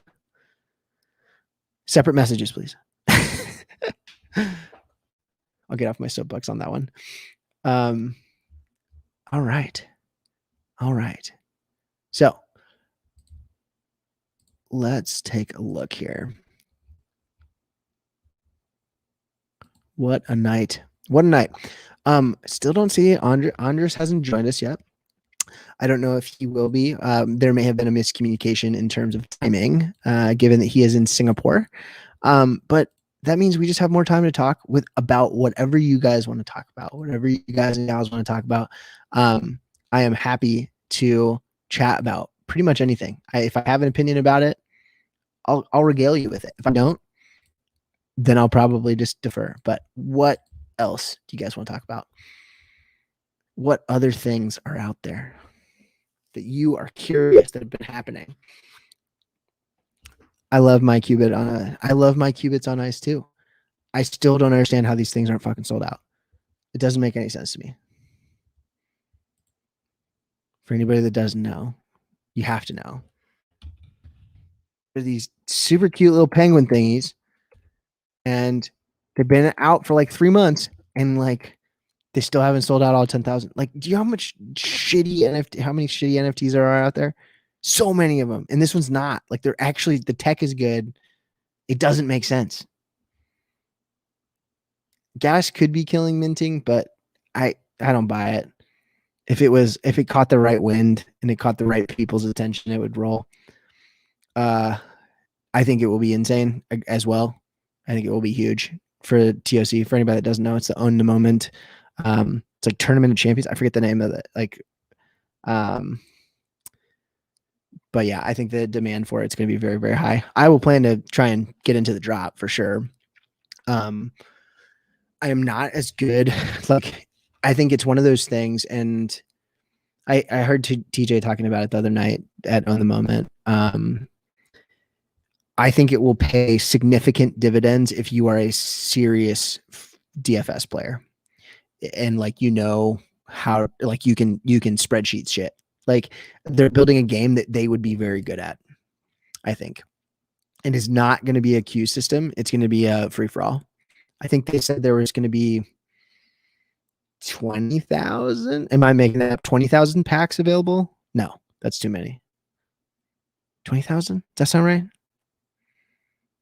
Great Discord too. 100% agreed. They're like quietly just like knocking shit out. DK is going to copy that idea for sure. They could. I think because like they have some interesting gamification elements of the way that it's going to shake out. Because it is not straight up like individual players, it's position groups and teams. I think it's going to be like a different game. And if you're really good and really in the know about DFS or really in the know about fantasy sports in general, like, you're going to have a significant leg up. 4,000 packs. Thanks, Scottish Bear. Watch out, Justin's going to be playing it. I hope they're not allowed to, because he would fucking murder everybody. He's really sharp. He's super duper sharp. The Oasis, the ones that are 0.1, 0.2, or 0.5 ETH. Good question, PC Bauer. So all of the ones other than the LaMelo that was out there, they're like the standard ones are 0.01. There isn't like the LaMelo one happens to be 0.01 because Mr. X bought all of them and he's the one that's listed them at a higher price and is selling off his bags. So if you want to put some buyer pressure on him or seller pressure on him, don't buy it for 0.01. Make him hold that bag because he only paid 0.01 for all of them. And guess what? We can put the thumb screws to him. But the other ones I think are like rewards that were given to people for completing or like getting 20 of a particular moment. That must be a Mr. Different X. So like if you go, I'll show you. So if we go by, instead of price, we'll go recently created. All the new ones that they minted are these gold ones. It's like these gold ones were given to people for finishing out or like getting more than 20 of a particular moment, I think, or 15 or owning the most of them. So like this one is 0.2 because it's owned by, there's only however many of them. And there's only one for sale by Mr. X, right? So Mr. X is the big seller right now. He's got all the bags, he's trying to sell them off. And same thing with a handful of these other ones. But all the ones down here, like once you get beyond, this was the first one. So this was the first like reward that was minted. That was the one that I got because I went and bought all of the individual ones. So like starting here and moving your way down, if you again sorted by like recently created, this one's the only one that's above what the mint price was, so to speak. So everything else should be 0.01 because there's still available moments or still available stock of that particular thing for the particular one. Cool. What was I gonna say? So we were talking about TOC stuff. The TOC, the Owners Club, I think it's going to be a really curious way that this shakes out, but I think there's going to be some like significant game theory stuff going on where, and they sort of mentioned it on Club Top Shot the other night. If you, for example, own a bunch of something like, and it's going to be a huge week for that particular, like got a really favorable matchup. Like, would you rather play the card and put it in your entries, or would you sell it for the profit? So it's going to create an interesting dynamic. I think TJ was really like deferential on the stream the other night about like what he thought about it. If there's only 4,000 packs and you get 5, I think that there's 5 TOCs in each, like the cards, 4,000 packs of 5 cards, 5 in each. And then they're reserving 5 for just like secondary market sales, which I don't understand, but okay. That would be like if there were like how many people play, like how many, the cross section of people that play Top Shot or they have Top Shot and play DFS is like massive, and or play fantasy football in general. And the art's kind of cool on them. But the one thing I will say is that I think there are going to be people that they will be on fire. I agree. There are people that are going to get way out over their skis on this stuff. And I think what is probably worthwhile is like get the pack if you can. You know, if you can sign up and snag one, awesome. I think it's probably going to be a lot like Top Shot, where like the market figures itself out immediately after a release, where like a bunch of the early ones are going to go for really expensive for people that have fuck you money. And then it's going to sort of like level itself out. And then once people figure out the game and figure out the gamification of it, like after week 1, like certain things are going to be way more expensive than others. Like someone's going to get hurt that's going to like significantly tank a value and whatnot. So like not financial advice, but I would say be careful because yes, there are a lot of prizes week over week, and they want to have like the top entry win something like, I don't know, 8 to 12 grand every week. But like if you're paying $200 a card and you're ending up like with 5 cards for $1,000, like the input versus the output is like that gets out of whack super quick. So just be careful. I need to react to the Luka jersey raffle. Just be super careful. Go enter the giveaway in the Coolcast Discord ASAP. Hold on. What am I doing? Coolcast Discord. Luka giveaway. What do I need to do? Please react to the giveaway bot. What are we giving away? What's being given away?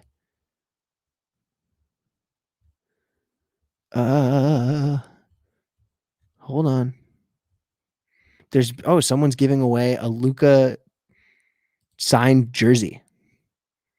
An autographed Luka jersey. Like Luka Doncic. That's dope. Very cool. I think I'm supposed to say who it is, but like that's awesome. Make your own utility, baby. Signed Luka jersey. That's fucking sick. Snipe. Everybody that's bitching about Dumbo not having all the jerseys figured out for the 9 Lives Lounge needs to chill. It's not his fault. All right. Are we going to end it early tonight? I feel like we're going to end it early tonight. Unless we got stuff to talk about. I know we still got like 60 people here, which is great. Thanks for riding along. Much appreciated. I'm happy to talk about other stuff. I will gladly do so.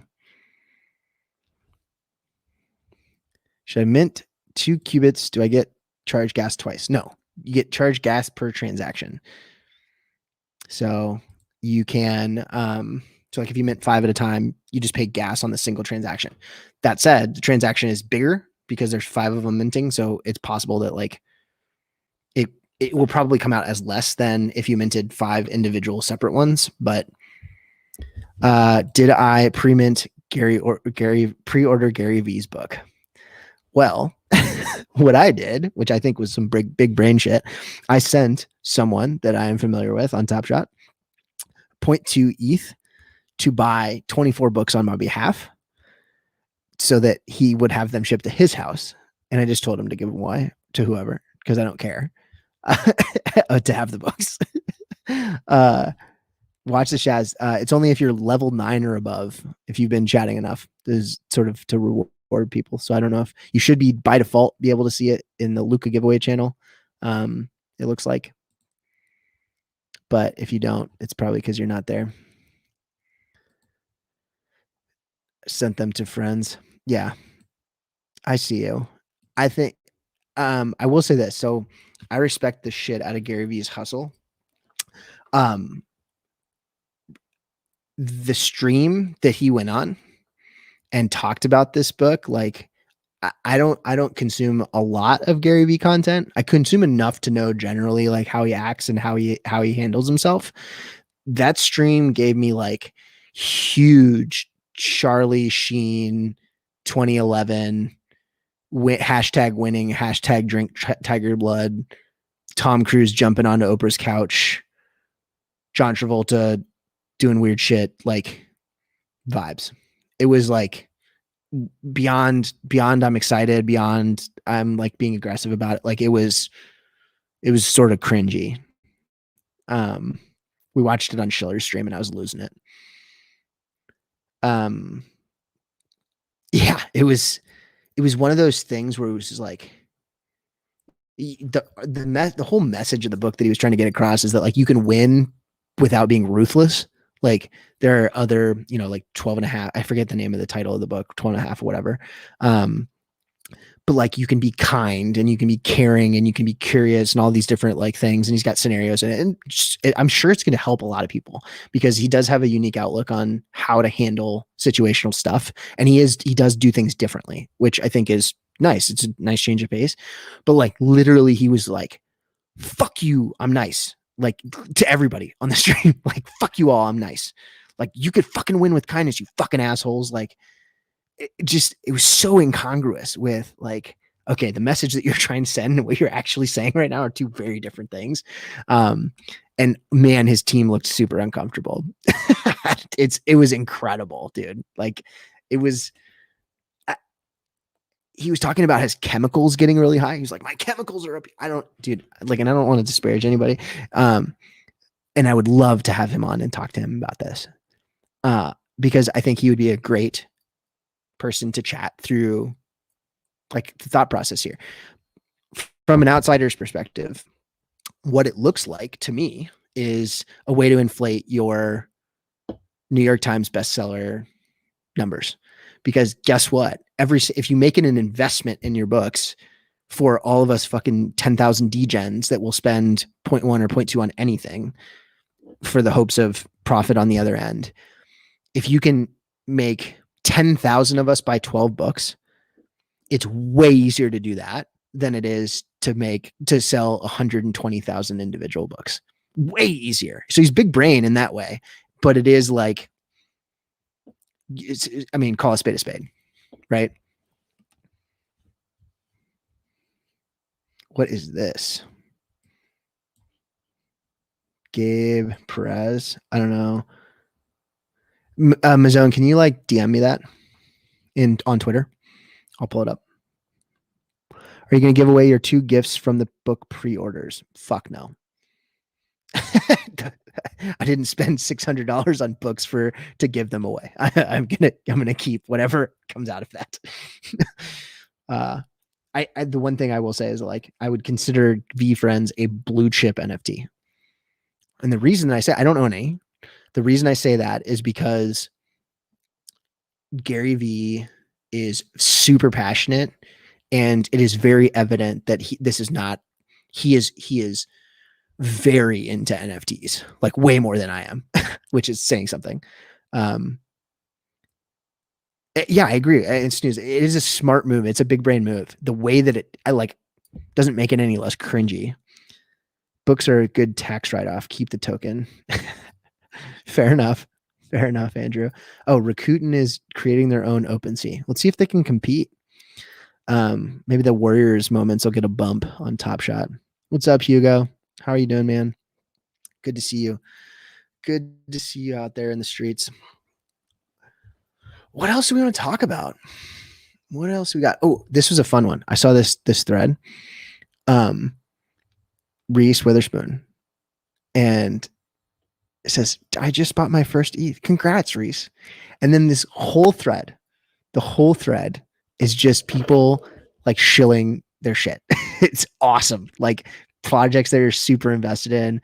Famous people are reaching out. Logan Hall was like, check out this World of Women. DM me. I have at Yats. Like Yats are stupid. Fuck you, G Money. No, I'm just kidding. I like G Money. Laborde, hey, go to BAYC, spend $100,000. Like you need more than 1 ETH, Reese, to buy a BAYC. Chris Peralta, good for you. All these are cute, cool cats. 5 ETH. Need 4 more ETH, Reese. Hey, Reese, check these collectible projects out with women. We think now, maybe. Ooh, this is fun. I haven't seen these ones before. Those are cool. If you ever want to see new projects that you've never been exposed to before, these types of threads are awesome. We should show her my pickles. No, Cole will do it on his own. You don't need to ask anybody to do it for him. Oh, I got my Dogepound puppy too. I'll show you mine. Show me yours. I'll show you mine. So I still have that one Dogepound. So I was able to go mint this puppy for, I think it was like $80 in gas at the time. I'm too lazy to cancel it and start over. But where is it? There he is. He's not very rare. I think it's a he. I guess it could be a she. But yeah, so I think the puppies are cute, man. There's some good ones. And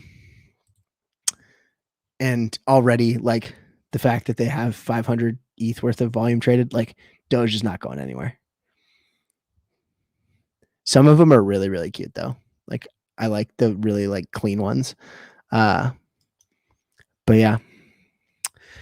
Talk about those loot NFTs that are basically words. I know so little about them, but Packrip, what is it called? Ballers? Was it Loot Ballers? Loot. What's the name of it?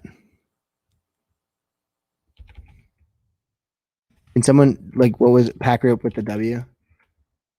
What about loot? No, not loot for adventurers. There's the pack group one that's got the top shot stuff on it. Loot for ballers.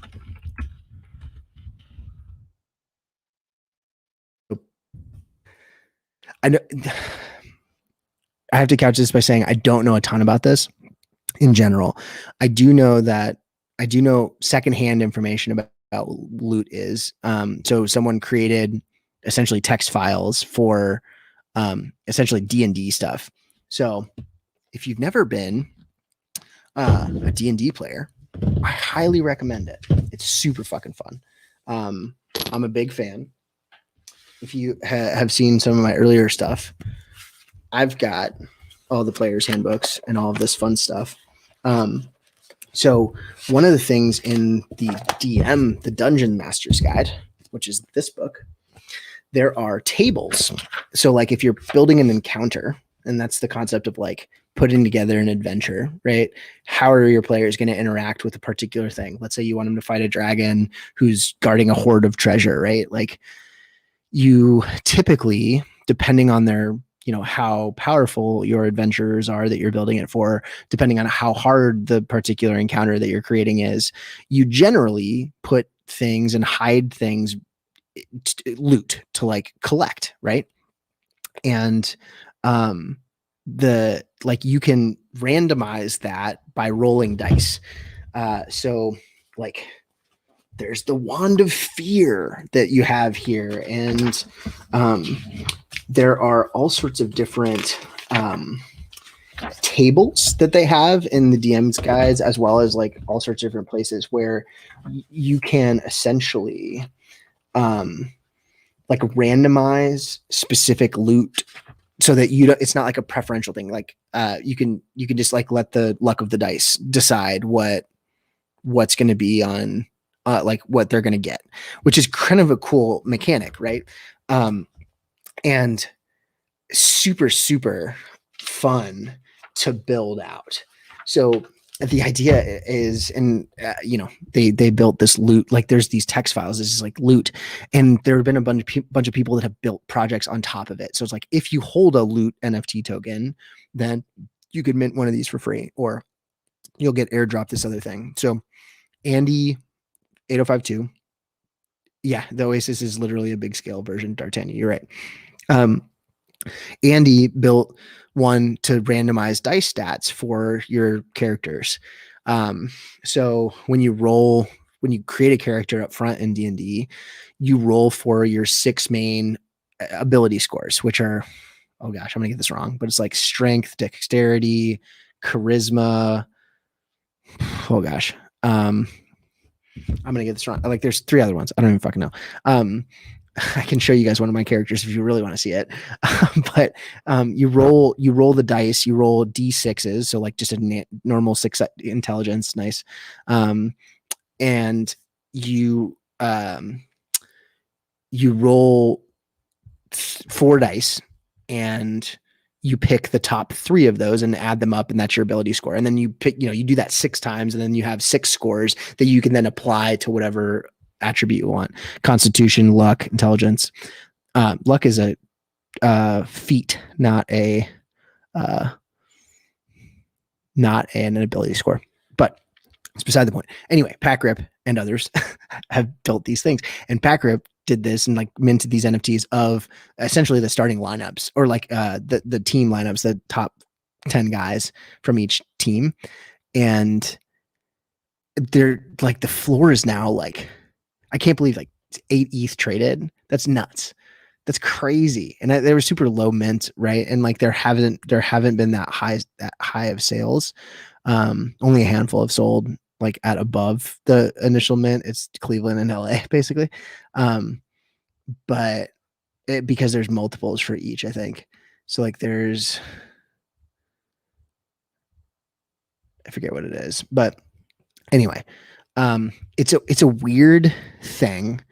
It's a meme thing. So if you're comfortable with like the idea that NFT memes have a legitimate cultural currency and have staying power, like fucking yes, it's Doge, right? Like the idea of Dogecoin The idea of Dogecoin is silly, right? Dogecoin is silly. It's a meme, but it has staying power because it has become like a part of the culture.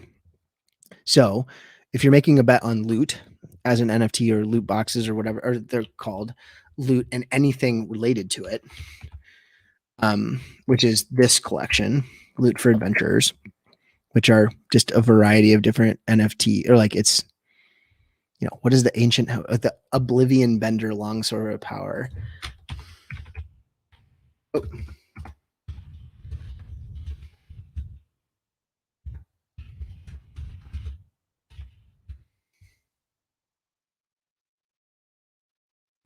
Doesn't even exist. But like if you're high on the meme culture, that like these will in theory be around for a long time, and like holding one of these will grant you access to other things down the road, then like, yeah, like the randomness is kind of weird on these, but I mean, it's literally just words. Like, so if you think it's going to be a key to other things, I mean, it's a lot like the Nine Lives Lounge and Cool Cats. Like, you're betting on the fact that holding this stuff that in and of itself is like, you know, maybe there's one of them or two of them that are individually cool. So DLT, what do you mean by holding these would grant access to others later? Lots of derivative projects and things are literally like airdropping stuff to people that own loot NFTs. It's like sort of community action. So Andy's project was a good example. He just like airdropped the first 8,000 of them to, or like if you have one, you can mint it for free. Yeah, you can just create your own airdrop. So, it's like the community has taken it upon itself to like reward, make your own utility, right? Like it in and of itself, it's not worth anything. And many of these NFTs are kind of similar in that regard, but it's sort of an interesting dynamic at play when you've got what is essentially a meme that has turned into something that has cultural currency and people are rallying around it. How long is that sustained? Who knows? I would not spend 12 ETH on one of these, but maybe I'm not going to make it. So I don't know. We went from random generated animal pictures to random generated words. You're not wrong. You are not wrong. Can I go on a rant right now about community? You guys want to hear the community rant that I've been thinking about? You have your dots. You made it. I love my dots. I will sell my dots to get out of debt. Rant for us, Snoo says.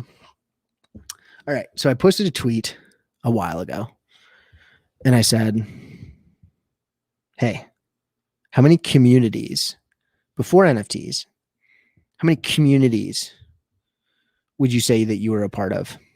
I only hold one cool cat. One cool cat. It's the beard dress one. And my profile picture is actually just a one of one that Klon drew me. I'm hoping that he will mint it into an NFT. Sounds like he's got some questions about whether or not he wants to create like things that are of Blue Cat as their own NFTs so as to not diminish the stature of the other collection, which I think is a really smart thing to think about. I also think that I'm going to make it on that front. But community.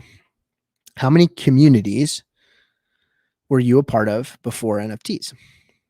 And for me, the examples that I have are I participate in my local alumni club for the college that I went to. For a while, I was in Rotary. I don't do that anymore, but there's a parent teacher stuff at my kid's school. I have a group of guys that I golf with. I have my high school friends. I have some college friends I have the plungers, right? This thing that I do with my friends. I can count on probably one hand, maybe two hands, like kinda, but probably one hand, the number of like communities that I am a part of, right? Or was a part of. Now, like, and I will say that none of those communities were predicated or built on the fact that I owned anything, right? Like nothing was like, oh, hey, like you can only come in if you've got this thing, right? fantasy football, good example. If you're in a fantasy football league, could be geocaching group, could be a running club, LG, could be anything, right? Like, but for most people, and I would be willing to bet that the vast majority of people, and most of the people in here, you could definitely count on two hands, if not one. And country club, yes, that's another good example. But how many of those groups would you pay a lot of money to be a part of? Probably very few of them. And B, at what point is it too many groups, right? And what I think is happening, and what I'm curious about, is to see there are a handful of like blue chip country club groups in the NFT space, right? So there's Bored Apes, there's Punks, there's Gutter Cats, there's Cool Cats, there's a handful of PFP specific projects, and then you have projects like The-Oasis that are going to be like community based. Cool Cats Discord for Top Shot, like Doge Pound has one, right? Like how many, and Discord fatigue is very real. And I think the community, or like the projects moving forward, like the people that captured people's attentions and people have found their home bases in particular Discords, all well and good. But if you're not someone that doesn't have that, or you already have that elsewhere, that utility of a particular project becomes vastly, vastly unimportant, like at all. So I think moving forward, it's going to be really curious where, like, as we bring new people into the fold, right? Like non-crypto natives, there are going to be very few like net new communities that crypto natives are part of that like spring up and are sexy and fun, right? Like it's going to have to be like these new pockets that come in and like establish themselves as a new pocket. And I think that there will be some places where that like will work. But the problem is that if you have all these people, and like the people that are driving the like really high engagement stuff early on, buying a ton of these things, getting them to sell out, bringing other people in because of their following and so forth. Like very, very few of those people are going to be actively engaged in most of these projects' Discords, and very few of them are going to be active participants in their communities, because guess what? They already have communities that they're a part of that they care about a fuckload more than this brand new project. And like, you're going to see existing projects die off because they don't have sustained attention span, and they can't keep people rolling with them, or brand new projects flounder because they can't establish, or like that was what they were banking on, was that like, oh, there's going to be a robust community. That's the utility of our project, right? Like I am so bearish on the idea of community in NFT space. So bearish. Doesn't fucking matter. Like you better have sick art and sick shit outside of that. But like for the vast majority of power users, I really think that like the community it doesn't matter. And I'm happy to be challenged on that. And I know that people love their communities that they're part of, but like, when are you going to get, you only have a finite amount of hours a day, finite attention span, finite amount of people that you're willing to engage with. Like that, I just don't see it being like a big key indicator that something's going to be successful moving forward. All right. My community is ETH. Yes. All right, let's finish up and end early tonight. And I don't know if anybody else is streaming. We can raid over somewhere. But before we do that, give away a couple more things. Is Jay Booz in the chat? Jay Booz, are you here? Snooze in 70 Discords. I think I've got like 30, 35, something like that. I basically just tell everybody to bat phone me. Is Jay Booz here? I don't want to give it away if he's not here. Gave me something to give away a while ago. Top Shot Andrew, you're in 100 Discords. That sounds awful. Yeah, it's sort of like NFTs with IRL, like a lot of Discords with the same people, right? So like you're already a part of the community. The community is not a selling point. You can already get access to those people. Yeah, it's super stale. Okay, I'm glad that I'm not the only one on this. That said, I understand why the founders and the people that are super involved in a particular community tout that as a strong positive or a selling point for that community, because that's their home base, right? Like that's what they see. They're in it all the time. Like, and I feel the same way about the Cool Cats Discord that I'm in, right? Like, I feel like that's a good place for a lot of people to hang out and chill because I spend a lot of time in there, but it's crazy. All right. So, let's give away some shit. What do we got? What do we want to give away? We'll do 2 more.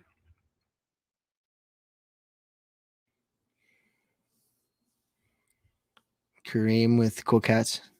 Nice. No time for other Discord community after Cool Cats. I do like the Cool Cats Discord. It's cool. Cool Cats NFT Discord's cool too. Like, they're good people in there. Give away a purr. Not going to give away one of my purrs.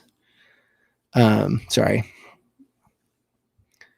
No fucking way. I gave one away last week because I said, hey, if you subscribe 100 subs, then I'll give one away. And then Carlini just did it. By the way, highly recommend. It's a little bit of a repeat of some of the things that we talked about last week, but Carlini was on the Take Cast with Davis Maddock today, and I think he tweeted it. Let me go look.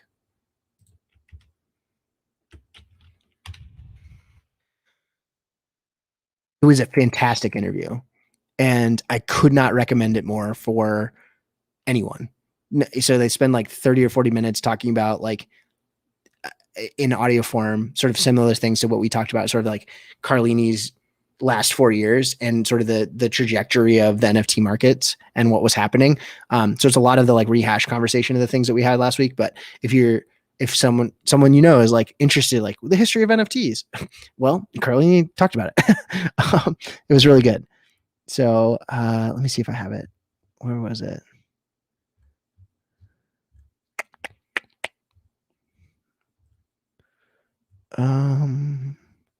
Maybe he didn't post it. Is it Davis that posted it?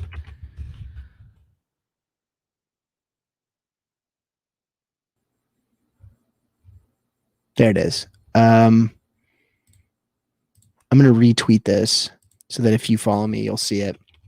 Highly, highly recommended to like listen to this. Carlini, by the way, way, way cooler in 2x speed. I listen to all my podcasts on 2x speed because I'm a sadist, and I also like to ingest information way faster because I can listen to twice as many. But he sounds like the dopest person ever in 2x speed.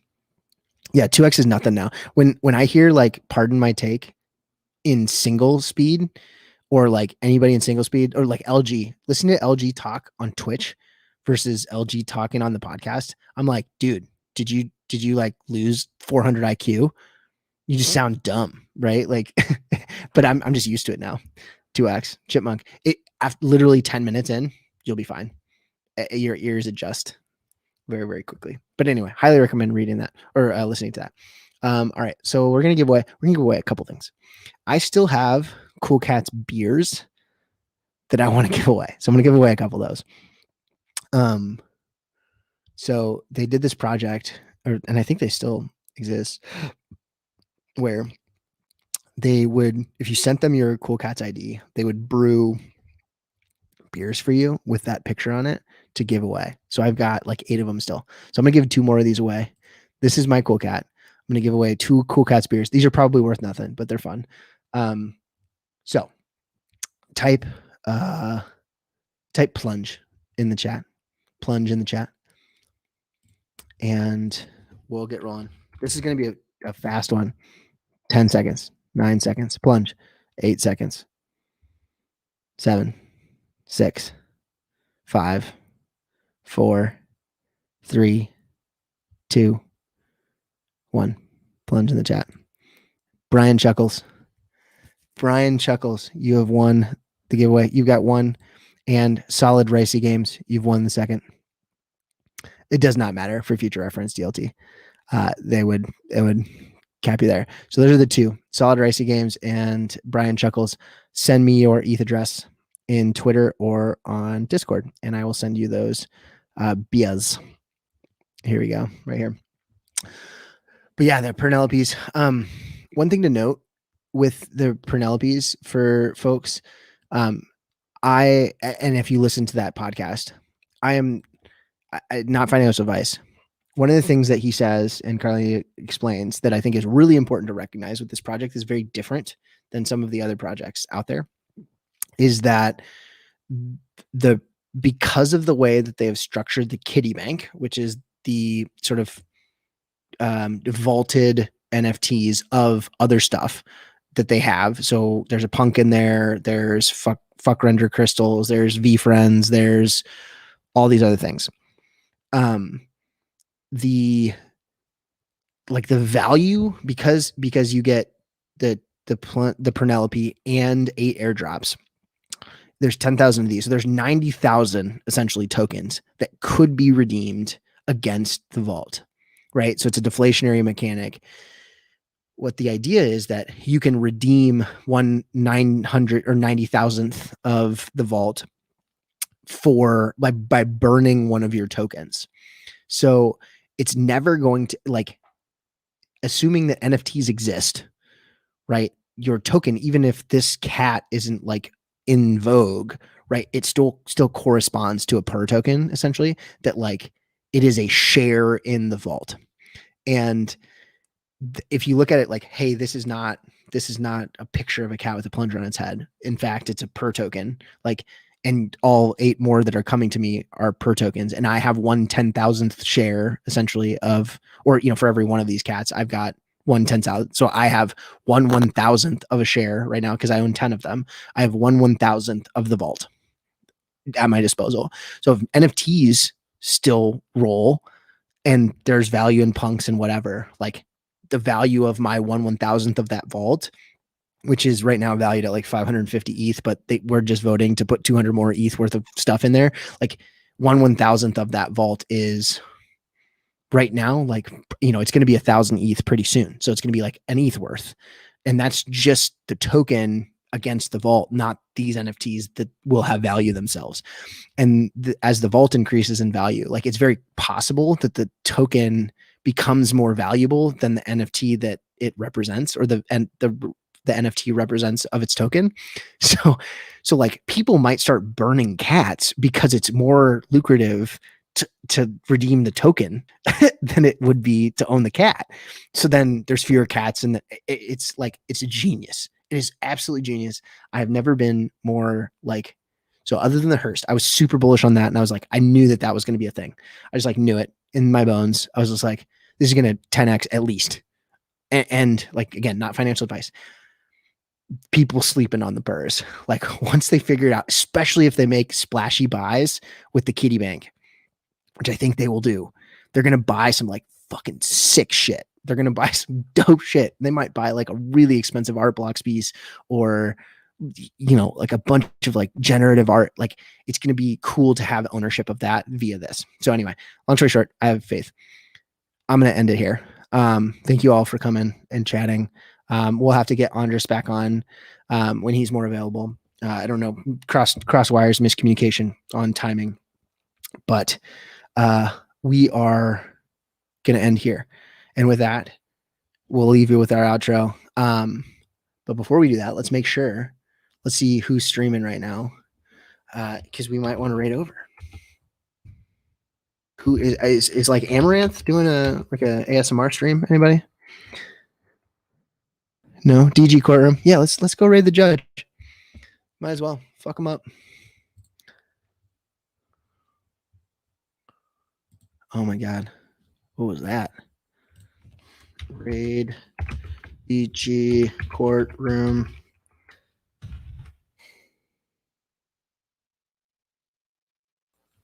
Okay. All right. So hop in the raid if you want to head over there. I'm sure he's talking Top Shot. Maybe I'll swing over, and if he sends me the StreamYard link, I can talk to him about Top Shot.